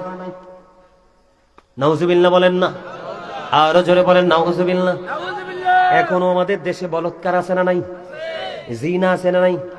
লজ্জাস্থান দিয়ে বন্ধু, বন্ধু শারীরিক ফিজিক্যাল মেলেমেশা আছে না নাই? এই বন্ধু, এগুলা বড় নোংরা জিনিস, অত্যন্ত খারাপ জিনিস। বন্ধুরে আমার, এগুলো কখনোই নবীর উম্মত হতে পারে না। এগুলো হলো ইয়াজিদের উত্তরসূরি। কথা বলেন না কেন? আরো জোরে বলেন। এখন আসেন আমার দিকে। এতগুলো কথা আমি কেন বললাম? মানে ইয়াজিদের চরিত্র বোঝানোর জন্য। কোন ইমানদারের উপদেষ্টা যদি ইমানদার হয়, ইমান আমল ঠিক থাকবে।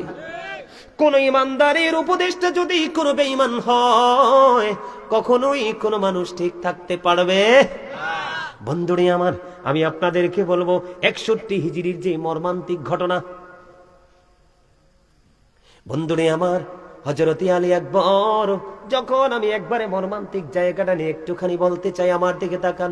হযরত আলী আকবর একক যুদ্ধ করতে করতে করতে করতে করতে করতে একক যুদ্ধ, হযরত আলী আকবরের পালা আসলো বন্ধু। হযরত আলী আকবরের পালা যখন আসলো, হযরত আলী আকবর যখন তিনি যুদ্ধের ময়দানে গেলেন, হযরত হুসাইন রাদিয়াল্লাহু তাআলা আনহু তাকে আদর করে তাকে যুদ্ধের ময়দানে বন্ধু কি করলেন, পাঠিয়ে দিলেন। 3 দিন পর্যন্ত ফুরাত নদীর পানি বন্ধ। কয়দিন? 3 দিন মানুষ কি পানি না পেয়ে থাকতে পারে? যেই নবীর কারণে আল্লাহ রাব্বুল আলামিন এত নিয়ামত বরাদ্দ করে দিল, যেই নবীজির কারণে এত নিয়ামত আমাদেরকে বন্ধু দিয়ে দিল, সেই নবীর কলিজার টুকরা, জান্নাতের সরদার, জান্নাতের লিডারের মধ্যে একজন, অনলি ওয়ান পারসন, ইমাম হুসাইন রাদিয়াল্লাহু তাআলা আনহু। তিনি বন্ধু ওই দিনের জন্য সবচেয়ে বড় সেফ ছিলেন। কিন্তু ওনার জন্য, ওনার দলের জন্য 3 দিন পর্যন্ত ফুরাত নদীর পানি বরাদ্দ ছিল না বন্ধু। পশু পাখি, বেঈমান কাফির মুশরিকেরা ফুরাত নদীর পানি বন্ধু খেয়েছে, ভক্ষণ করেছে। নবীজির কলিজার টুকরা, যার মা হলো জান্নাতে মুমিনাদের সরদারিনী, মা খাতুনে জান্নাত ফাতেমা, তিনি হলেন আপনার বন্ধু অম্বরপুর গ্রামে। আজকে আমার মা বোনেরা নিশ্চয়ই অনেকে আলোচনা শুনতেছে। আল্লাহর হাবিব বলেছেন, অম্বরপুর পুন শাইরের আমার মা এবং বাবা, মা গো, তোমাদেরকে বলতে চাই, বোনদেরকে বলতে চাই, আল্লাহ রাব্বুল আলামিন, আল্লাহর হাবিব জানিয়ে দিয়েছে, ফাতেমাতু সাইয়্যিদাতু নিসাই আহলিল জান্নাহ। আমার নবী বলেছেন, mother Fatima is the leader of females in জান্নাহ। আমার নবী বলে দিয়েছেন, মুমিনাতের জান্নাতে সরদারিনী হবে মা খাতুনে জান্নাত ফাতেমা। ইমাম হুসাইনের মতো মানুষ, ওনার জন্য ফুরাত নদীর পানি বরাদ্দ বন্ধু। বন্ধুরে আমার, ইমাম হুসাইনের থেকে অনুমতি নিয়ে, হযরত আলী মুকাম থেকে অনুমতি নিয়ে আলী আকবর চলে গেলেন যুদ্ধের ময়দানে। যুদ্ধ করতে করতে করতে করতে বন্ধু তিনি এবার আর পারতেছে না, বাবার কাছে আসলেন। খেয়াল করবেন ইসলামটাকে তারা কেমন করে জিন্দা করে গেছে, সত্যটাকে তারা কেমন করে বন্ধু তুলে ধরে রেখে গেছে। বন্ধু, প্রকৃত মুমিন কখনো বন্ধু অর্থের কাছে বিক্রি হয় না। প্রকৃত মুমিন সব সময় সত্যের পথে লড়াই করে। তার এক্সাম্পল 61 হিজরিতে ইমাম হুসাইন আমাদের মধ্যে যে চেতনাটা দিয়ে গেছে।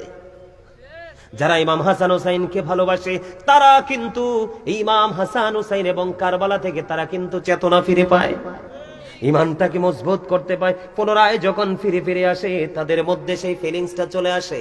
বন্ধুরি আমার, যখন চলে গেলেন ইমাম হুসাইন থেকে অনুমতি নিয়ে, আলী মুকাম থেকে অনুমতি নিয়ে যখন চলে গেলেন, আলী আকবর যুদ্ধ করতে করতে করতে করতে তারপরে বন্ধু ফিরে আসলেন।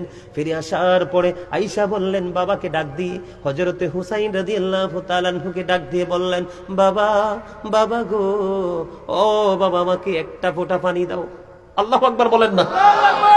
বাবা, বাবা গো, আমাকে একটা ফোঁটা পানি দাও। আমি যদি একটা ফোঁটা পানি পাই গো, ওই আমি আমার নানার দুশমন, ইসলামের দুশমন, আল্লাহর হাবিবের বিধানকে যারা অমান্য করে, কলঙ্কিত করে, এই কলঙ্কিত মানুষগুলোর উপর আমি আমার হায়দারি আক্রমণ চালাবো। এই কথা যখন বললেন হযরত আলী আকবর, বন্ধু কত হৃদয় বিদারক, কলিজা ছিঁড়ে যায় রে, আপনাদেরকে বলে বুঝাতে পারবো না।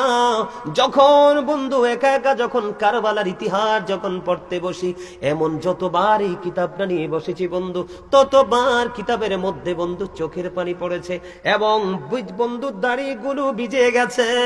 সহ্য করা যায় না, সহ্য করা যায় না।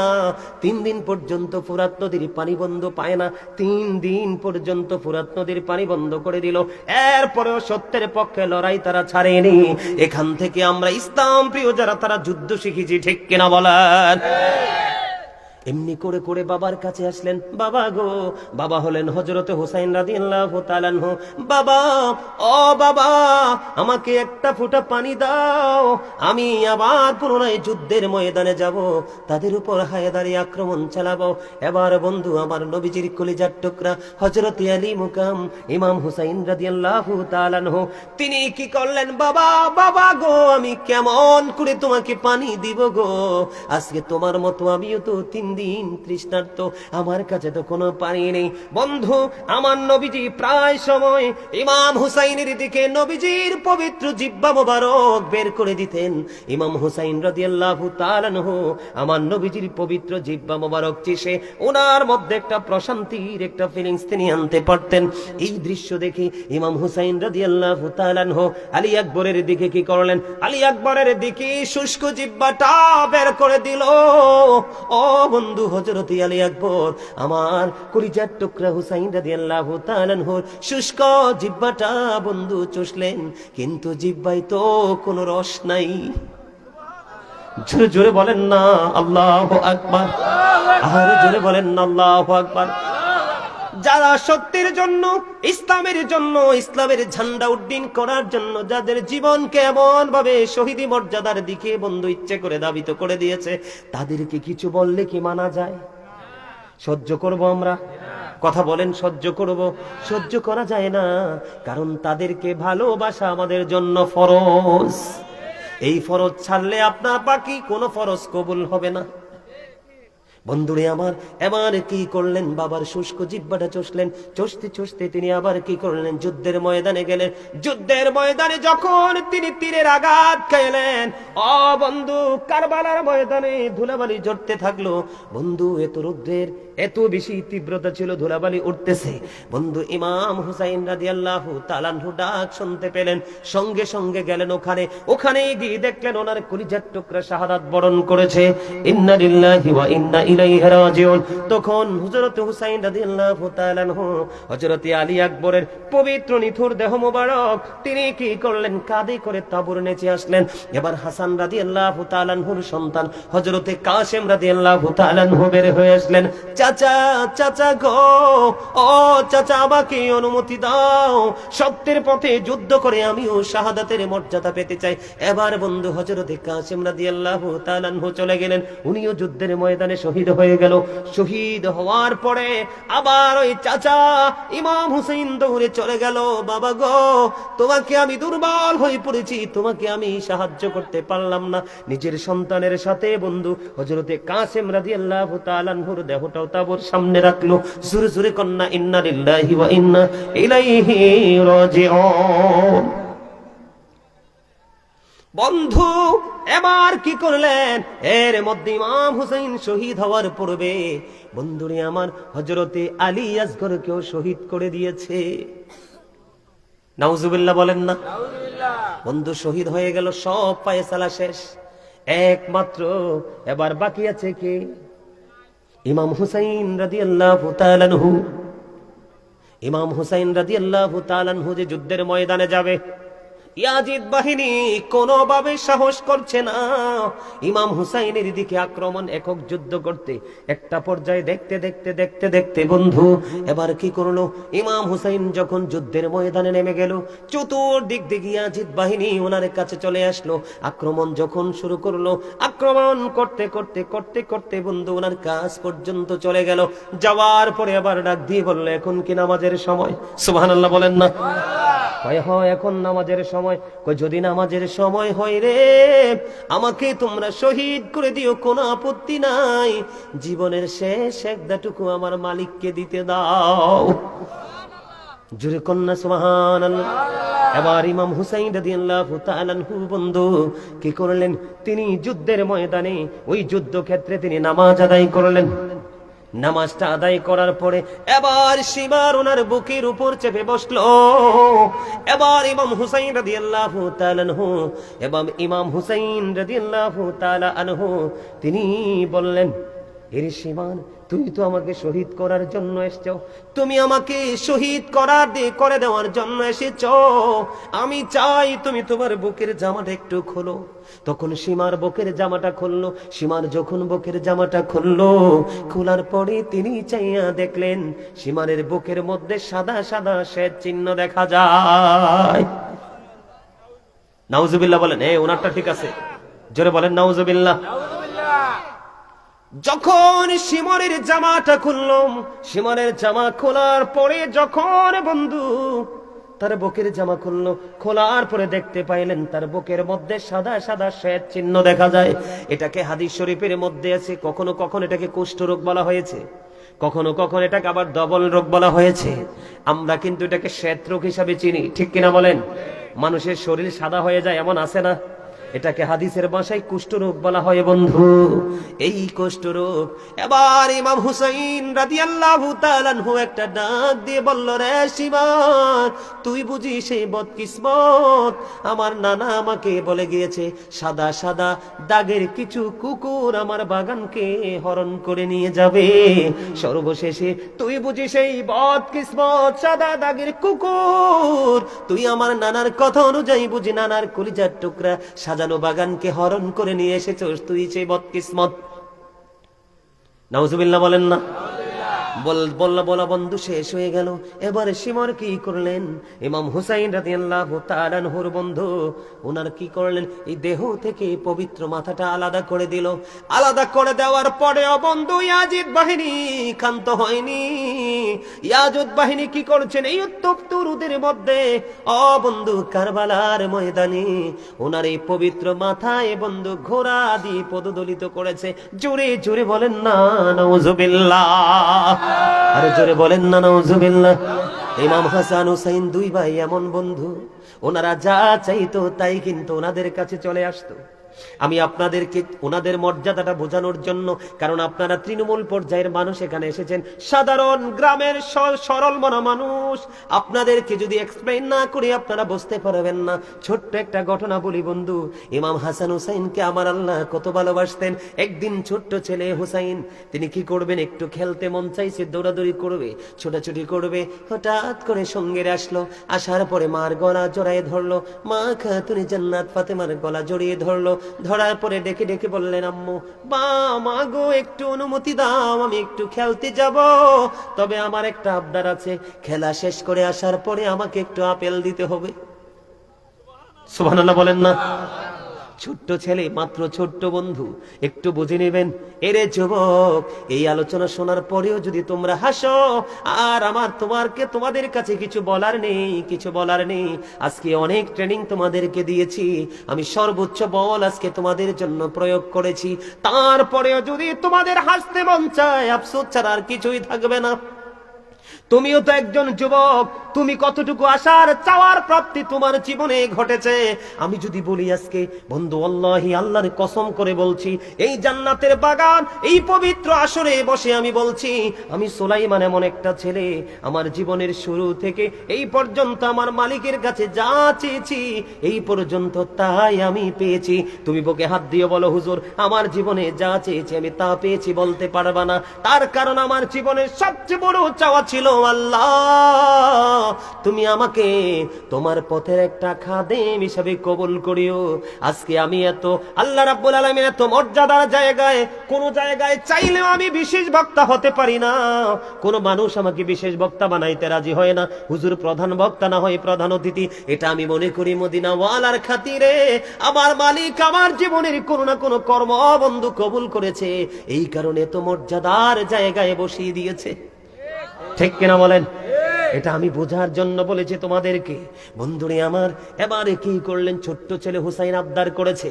এবার মা খাতুনে জান্নাতকে বললেন, মা গো, ও মা, আমার একটা চাওয়া আছে। বাবা গো, বলো। কয়, আমার চাওয়া হলো মা, আমার আপেল খেতে মনে চেয়েছে, আমাকে একটু আপেল তো দিতে হবে, আপেল খাবো। মা, শর্ত হলো আমি খেলতে যাই, খেলা শেষ করে আসার পরে আমাকে আপেল দিবা। মা খাতুনে জান্নাত, তিনি কখনোই সাধারণ কোন নারী নয়, তিনি বলে দিয়েছেন, যাও বাবা যাও, তুমি খেলা শেষ করে আসো, আসার পরে আমি তোমাকে আপেল দিব। আমি মা তোমাকে বলে দিলাম। আরে জোরে বলেন না সুবহানাল্লাহ।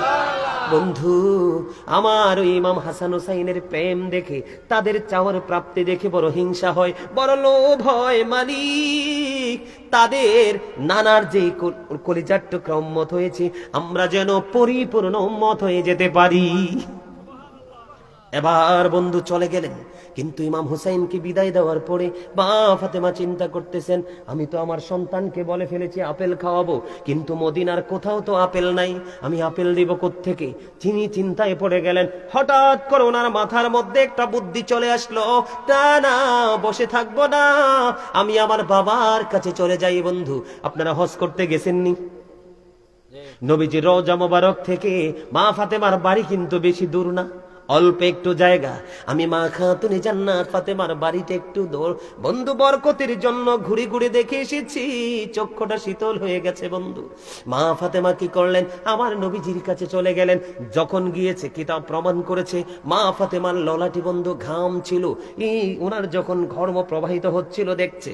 আমার নবীজি তখন বসা ছিলেন, মা ফাতেমাকে দেখে তিনি দাঁড়িয়ে গেলেন। দাঁড়িয়ে মা ফাতেমাকে নবীজির আসনে বসতে দিলেন। মা, আপনাকে পেরেশান দেখা যায়, আপনি বসেন, কি হয়েছে? বাবা গো, একটা সমাধানের জন্য এসেছি। আপনার কলিজার টুকরা হুসাইন খেলতে গেছে, আমার কাছে বলছে আসার পরে আপেল দিব। বাবা গো, আমি তো কথা দিয়েছি।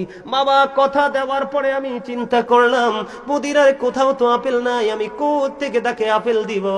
মা ফাতেমা এবং আপনার আমার প্রাণের নবীর কথোপকথন চলতেছে, এরই মধ্যে জিবরাইল আলাইহিস সালাম জান্নাত থেকে আপেল নিয়ে আমার নবীর হুজরায় এসে হাজির। জোরে জোরে বলুন না সুবহানাল্লাহ, আর জোরে বলুন না সুবহানাল্লাহ। জিবরাইল এসে হাজির হয়ে গেল আপেল নিয়ে। বন্ধুরে আমার, জিবরাইল আলাইহিস সালাম বলতেছে, ইয়া রাসূলুল্লাহ, আমার তিনটা জিনিস লাগবে, একটা চাকু লাগবে, দুইটা বাটি লাগবে। মা আয়েশা সিদ্দিকা রাদিয়াল্লাহু তাআলা আনহার ঘর থেকে দুইটা বাটি এবং একটা চাকু যখন আনা হলো, বন্ধু, আপেল কিন্তু মনে রাখবেন, আপেলটা দেখতে দুনিয়ার আপেলের মতোই, রং কিন্তু দুনিয়ার আপেলের মতো, কিন্তু স্বাদ দুনিয়ার আপেলের মতো না। তখন কি করলেন? আপেলটাকে অর্ধেক করলেন। খেয়াল করেন, আপেলটাকে অর্ধেক করা হলো, অর্ধেক করে অর্ধাংশ একটা বাটির মধ্যে রাইখা আরেকটা দিয়ে ঢেকে দেওয়া হলো, আর অর্ধাংশ আপনার আবার প্রাণের নবীজির হাত মোবারকে তুলে দেওয়া হলো। এবার কি করলেন? মা ফাতেমা আপেল নিয়ে চলে গেলেন। ইমাম হুসাইন চলে আসলো, আপেল দিলেন। মা ফাতেমা আপেল দিলেন। আপেলটা দেওয়ার পরে এবার মা ফাতেমা ইমাম হুসাইন দেখে দেখে বলছে, আম্মু, মা, মা গো, এত আপেল তো জীবনে কোনোদিন খাইনি, এখন থেকে প্রতিদিন আমাকে আপেল দিতে হবে। মা ফাতেমা একটা ডাক দিয়ে বললেন, বাবা, বাবা গো, এই আপেল তো আমি আনিনি, আর তোমার নানার কাছে আল্লাহ রাব্বুল আলামিন জান্নাত থেকে পাঠিয়েছে। জোরে জোরে বলেন না সুবহানাল্লাহ। এখানে আমি একটা কথা আপনাদেরকে বলে রাখি, এটার সাথে আপনাদেরকে একটা জিনিস যুক্ত করতে চাই। এই যে দুইজন যুবক বারবার কথা বলতেছো, এই যে দুইজন যুবক আমার দিকে তাকাও, ইমাম হুসাইনের জন্য যেমনি ভাবে জান্নাত থেকে আপেল চলে এসেছে, তোমরা শুধু তোমাদের জীবনে হক্কানি কোন আলেম, হক্কানি কোন আল্লাহর প্রিয় বান্দা, আল্লাহর ওলির সাথে প্রেমের ডুরি লাগাইয়া কবরে যাও। আল্লাহ রাব্বুল আলামিন বলেছেন, ইনদা রাব্বিহিম ইউরযাকুন, হাসান হুসাইনি কাফেলার অন্তর্ভুক্ত হয়ে কবরের মধ্যে আসো। আমি আল্লাহ সূরা বাকারাতে জানিয়ে দিলাম, আমি আল্লাহ রাব্বুল আলামিন তোমাদের জন্য জান্নাতি খাবার বরাদ্দ করে দিলাম। জোরে জোরে বলুন না সুবহানাল্লাহ। বন্ধুরে আমার, এবার কি করলেন? আপেল খাবার পরে যখন শুনলেন নানা ব্যবস্থা করেছে, এবার জলদি করে চলে আসলেন, নানার কাছে আসলেন। নানা গো, এখন থেকে প্রতিদিন এই আপেল আমাকে দিতে হবে। আমার নবী, আপনার নবী, দু জাহানের বাদশা নবী সরকারে মদিনা, তিনি বলে দিয়েছেন, নানা গো, তোমার জন্য আপেলের ব্যবস্থা হয়ে গেছে, যাও। ইমাম হুসাইন নাচতে নাচতে খুশিতে বিদায় নিয়ে আসলেন। কিন্তু রহস্য হলো, ওই যে অর্ধেকটা আপেল একটা বাটির মধ্যে রাইখা আরেকটা দিয়ে ঢেকে দেওয়া হয়েছে। সুবহানাল্লাহ বলেন না, আল্লাহু আকবার বলেন। আল্লাহর হাবিবকে জিবরাইল আলাইহিস সালাম বলেছেন, ইয়া রাসূলুল্লাহ, ইয়া হাবিবাল্লাহ, নবী গো, ও প্রাণের নবী, এই আপেলটার কারণ হলো এই যে অর্ধাংশ আমি ঢেকে দিলাম, এই অর্ধাংশ প্রতিদিন শুধু বাটি ঢাকনাটা একবার সরাইতে পারবে, দুইবার না। এবার তো চলতে থাকলো। এই আপেলের বাটিটা যখন নিয়ে গেলেন, পরের দিন বন্ধু আপেলের ঢাকনা সরাইলো, রাখছে কিন্তু অর্ধেক। এখন চাইয়া দেখে পুরো আপেলটা গোটা আস্তা হয়ে আছে। জিবরাইল আলাইহিস সালাম দেখিয়ে দিয়েছেন প্রতিদিন এইভাবে অর্ধেকটা কাটবেন, কেটে খাবেন, আর বাকিটা এমনি করে করে বন্ধু এমনি করে করে ঢেকে রাখবেন। এমনি করে করে প্রতিদিন একবার ডাকনা সরায় চাইয়া দেখে আপেল গোটা, পরের দিন ডাকনা সরায় চাইয়া দেখে আপেলটা গোটা, এমনি করে করে করে করে বন্ধু দুইটা বছর চলে গেল। 2 বছর পর্যন্ত আপেলটা যখন ডাকনা সরায় আপেলটা দেখে আস্থা অর্ধাংশ খায় আর অর্ধাংশ ঢেকে রাখে। আর বন্ধুরে আমার, কিন্তু সবচেয়ে বড় মজার খবর হলো প্রতিদিন প্রতি মুহূর্ত এই আপেল প্রতিদিন একবার করে তারা সরিয়ে সরিয়ে ভক্ষণ করেছে। প্রতিদিনের স্বাদ কিন্তু একরকম ছিল না। এই 2 বছরে এক এক দিন এক এক রকম স্বাদ, প্রতিদিনে ভিন্ন ভিন্ন স্বাদ ছিল।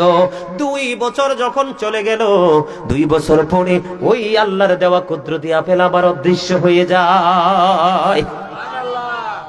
এটা হলো সেই হুসাইন যুদ্ধের ময়দানে বন্ধু যুদ্ধ করে শহীদ হচ্ছে। বন্ধুরে আমার, এবার কি করলেন যুদ্ধের ময়দানে? সীমার যখন মাথাটা আলাদা করে ফেললো, সীমার ওই গোড়া দিয়ে পদদলিত করলো ওই পবিত্র মাথাটা। এবার ইয়াজিদ বাহিনী তো খুশি, ইমাম হুসাইনকে শহীদ করে ফেলেছে। ইমাম ইয়াজিদের কাছ থেকে তারা পুরস্কার নেবে, কিন্তু পুরস্কার ইয়াজিদ বাহিনীকে ইয়াজিদ দেয় নাই। এবার কি করলো? ইয়াজিদের বাড়ির দিকে ইমাম হুসাইনের মাথাটা নিয়ে রওনা হলো। খেয়াল করবেন কিন্তু যখন বন্ধুরে আমার ইমাম হুসাইন যখন শাহাদাত বরণ করলো, তখন সঙ্গে সঙ্গে সূর্যগ্রহণ হয়েছিল। সূর্যগ্রহণ হলে পৃথিবী কি অন্ধকার হবে না আলোকিত? কথা কন না কেন? আপনারা কি এগুলো বুঝেন না?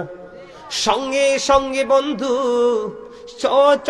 সূর্য গ্রহণ হয়েছিল, আকাশ ঘোর অন্ধকার হয়ে গেছিল। ও বন্ধু, মনে হয়েছিল তখনই কিয়ামত কায়েম হয়ে যাবে।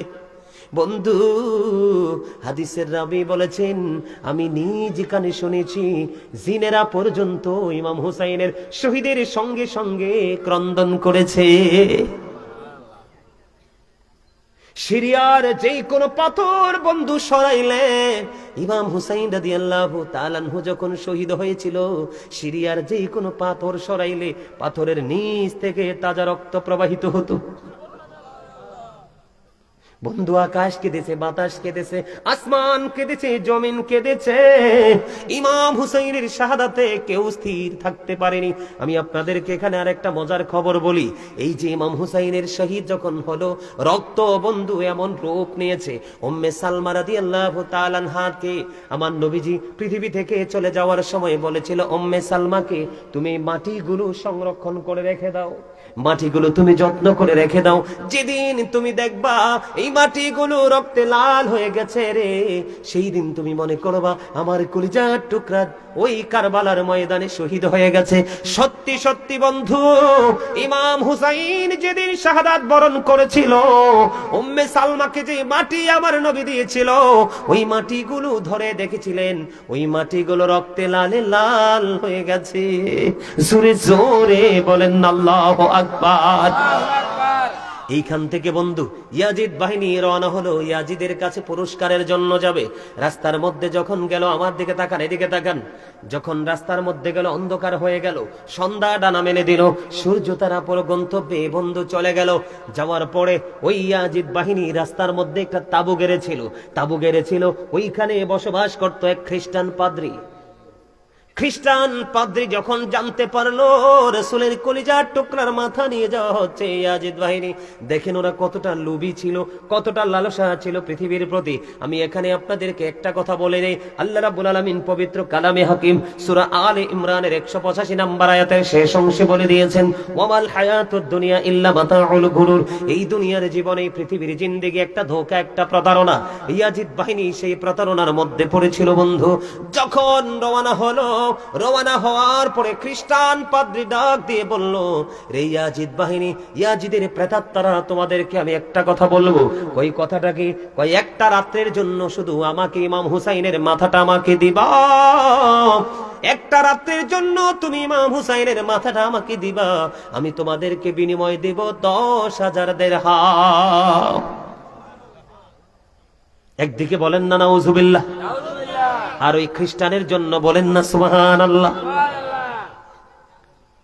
10,000 দিরহাম যখন দিবি বলল, পাগল পারা হয়ে গেল টাকার জন্য, কারণ তারা তো পাগলে অর্থের দুনিয়ার পাগল হয়ে গেল বন্ধু।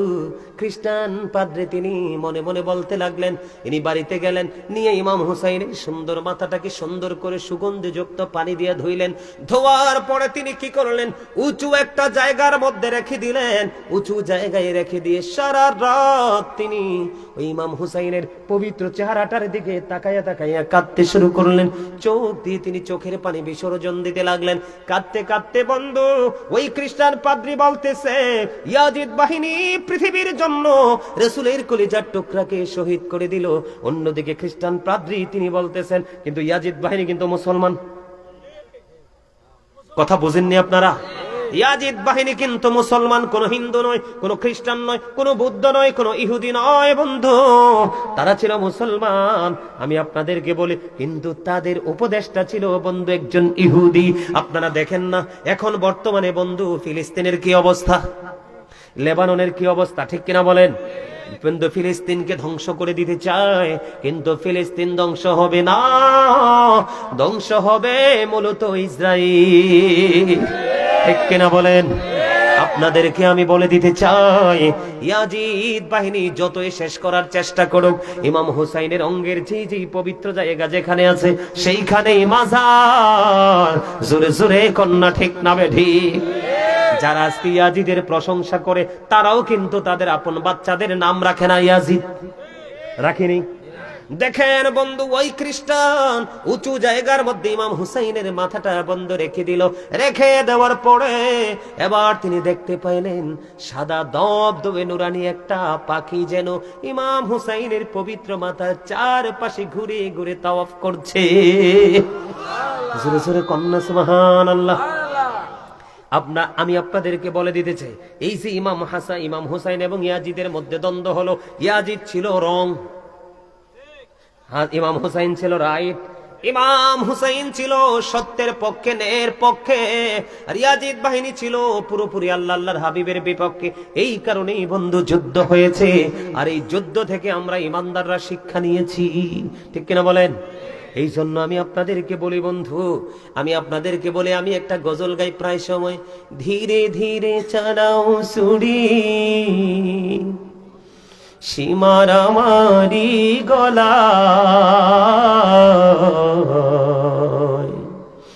জয়নাল আবদিনের কান্দন শুনতে দাও না রে আমায়। ধীরে ধীরে চালাও ছুরি সীমার আমারি গলায়,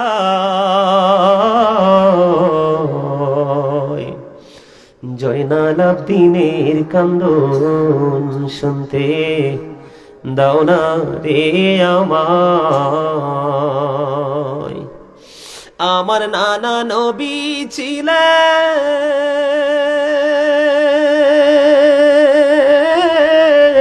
গুনাহগারের শাফি হলেন গো। আমার নানা নবী ছিলেন, গুনাহগারের শাফি হলেন গো। এই গলায় দিতেন চুমা নানাজি সদা, জয়নাল আবদিনের কান্দন শুনতে দাও না রে আমায়। কোথায় রইলেন মা জননী,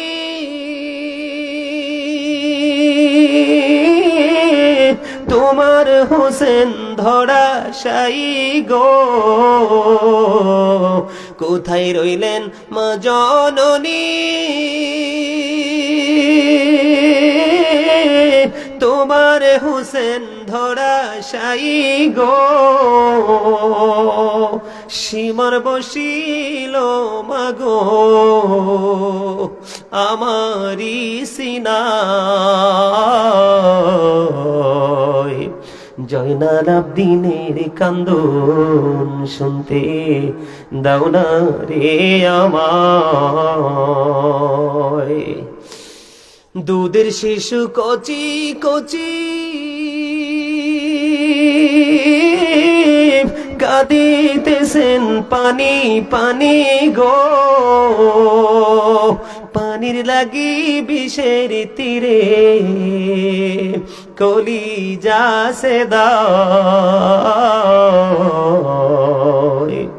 জয়নাল আবদিনের কান্দন শুনতে দাও না গো আমায়, ধীরে ধীরে চালাও সুরি সীমার আমারি গলায়।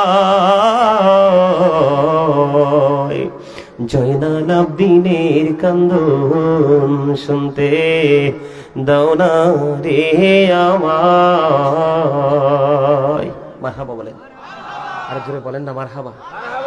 সম্মানিত উপস্থিতি, অনেক লম্বা সময় হয়ে গেছে, অনেক লম্বা সময়। আমি আর আলোচনা করব না। আপনারা যদি বিস্তারিত কারবালার আলোচনা শুনতে চান, অনলাইনে আমার একাধিকবারে আলোচনাটা করা আছে। গুরুত্বপূর্ণ যে জায়গাগুলো, এগুলো নিয়ে আলোচনা করেছি। আমি আপনাদেরকে শুধু এইটুকু বলতে চাই, জীবন যতদিন আছে ততদিন আমরা সত্যের পক্ষে থাকব, মিথ্যার বিপক্ষে লড়াই করে যাব। এটাই হলো আমাদের আদর্শ, এটাই হলো ইমাম হুসাইনের আদর্শ, এটাই হলো আপনার আমার প্রাণের নবীর শিক্ষা। তাহলে আমরা দুনিয়া এবং আখিরাত উভয় জাহানে আমরা সফল হতে পারবো। কথা কি বুঝতে পারছেন? আর জোরে বলেন, বুঝতে পারছেন?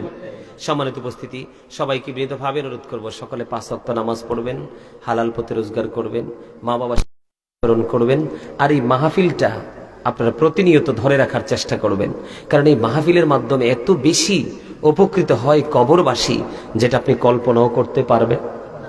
আবার যখন আপনি আমি চলে যাব, আপনার আমার পরবর্তী জেনারেশনকে যখন আমরা এই শিক্ষাটা দিয়ে যাব, ট্রেনিংটা দিয়ে যাব, তখন কিন্তু ওরাও আবার আমরা চলে যাওয়ার পরে তারা এই আমলগুলো করবে। ঠিক না বে ঠিক?